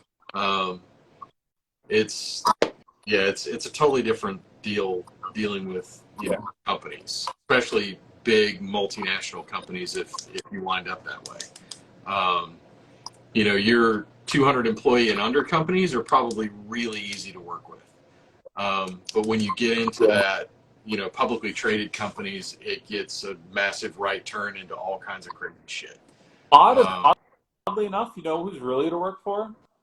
Who's that? Government. Really? Yeah. Why? So have I told the who the fuck was the guy that ran against no, it wasn't what the hell? He's from Massachusetts. It's the governor from Massachusetts, the Republican one. Mitt Mitt Romney. Romney. Mittens. Yeah. Yes. Yeah. So Mitt Romney, right? So I don't know if I've told this story on here before, and I don't want to be the one hogging up all the time or whatever, but so I get this email and it says, hey, it said, hey, we need 50 of your field note sleeves that I already made. It was a stock product, and we need this stamp in them, and we need them in a week, and we'll pay whatever we need to pay. And I was like, Jesus, okay, well, I'll have to probably get them laser engraved because I can't get a stamp in 2 weeks, but I can make that, I can sew that, like that's no problem. And I added my 30% fee, and they were like, cool. And then I was like, I can knock 15% off of that because they said they were going to pick them up. And I was like, cool, I can knock 15% off of that 30% fee if you pay cash upon pickup, because I think it was like maybe like $3,000 or $4,000, which is enough. It's money, but it's not like a duffel bag worth of cash, right? Right. And they didn't give me a lot of details. They were just like, no, don't we're gonna pay with a card or a check or whatever. And then they said, you know what, we're not gonna engrave them. We just want them plain, but we want 25 in this color and 25 in this color. And I said, okay. And then the day comes for pickup, and I was working out of my apartment, and a black car pulls up, and this girl comes out, and I'm living in Alston, or I think I was living in Alston at the time, which is like, so I was living in like a 2-story apartment, like 4 years out of college, working literally the dining room was my workshop, and this girl gets out of this black car and just rolls up, and like they already paid me and to pick up the box, and she's like, yeah, I'm Mitt Romney's personal assistant, and these are going to be we're pairing these with field notes as an American made gift at the Olympics, because he's the Olympic ambassador for the United States. So I tried to like commit tax fraud with Mitt Romney. And so I learned pretty quick from that one that you want to keep everything above the books, because you get a lot of people that do appreciate it, and they literally just paid me via PayPal.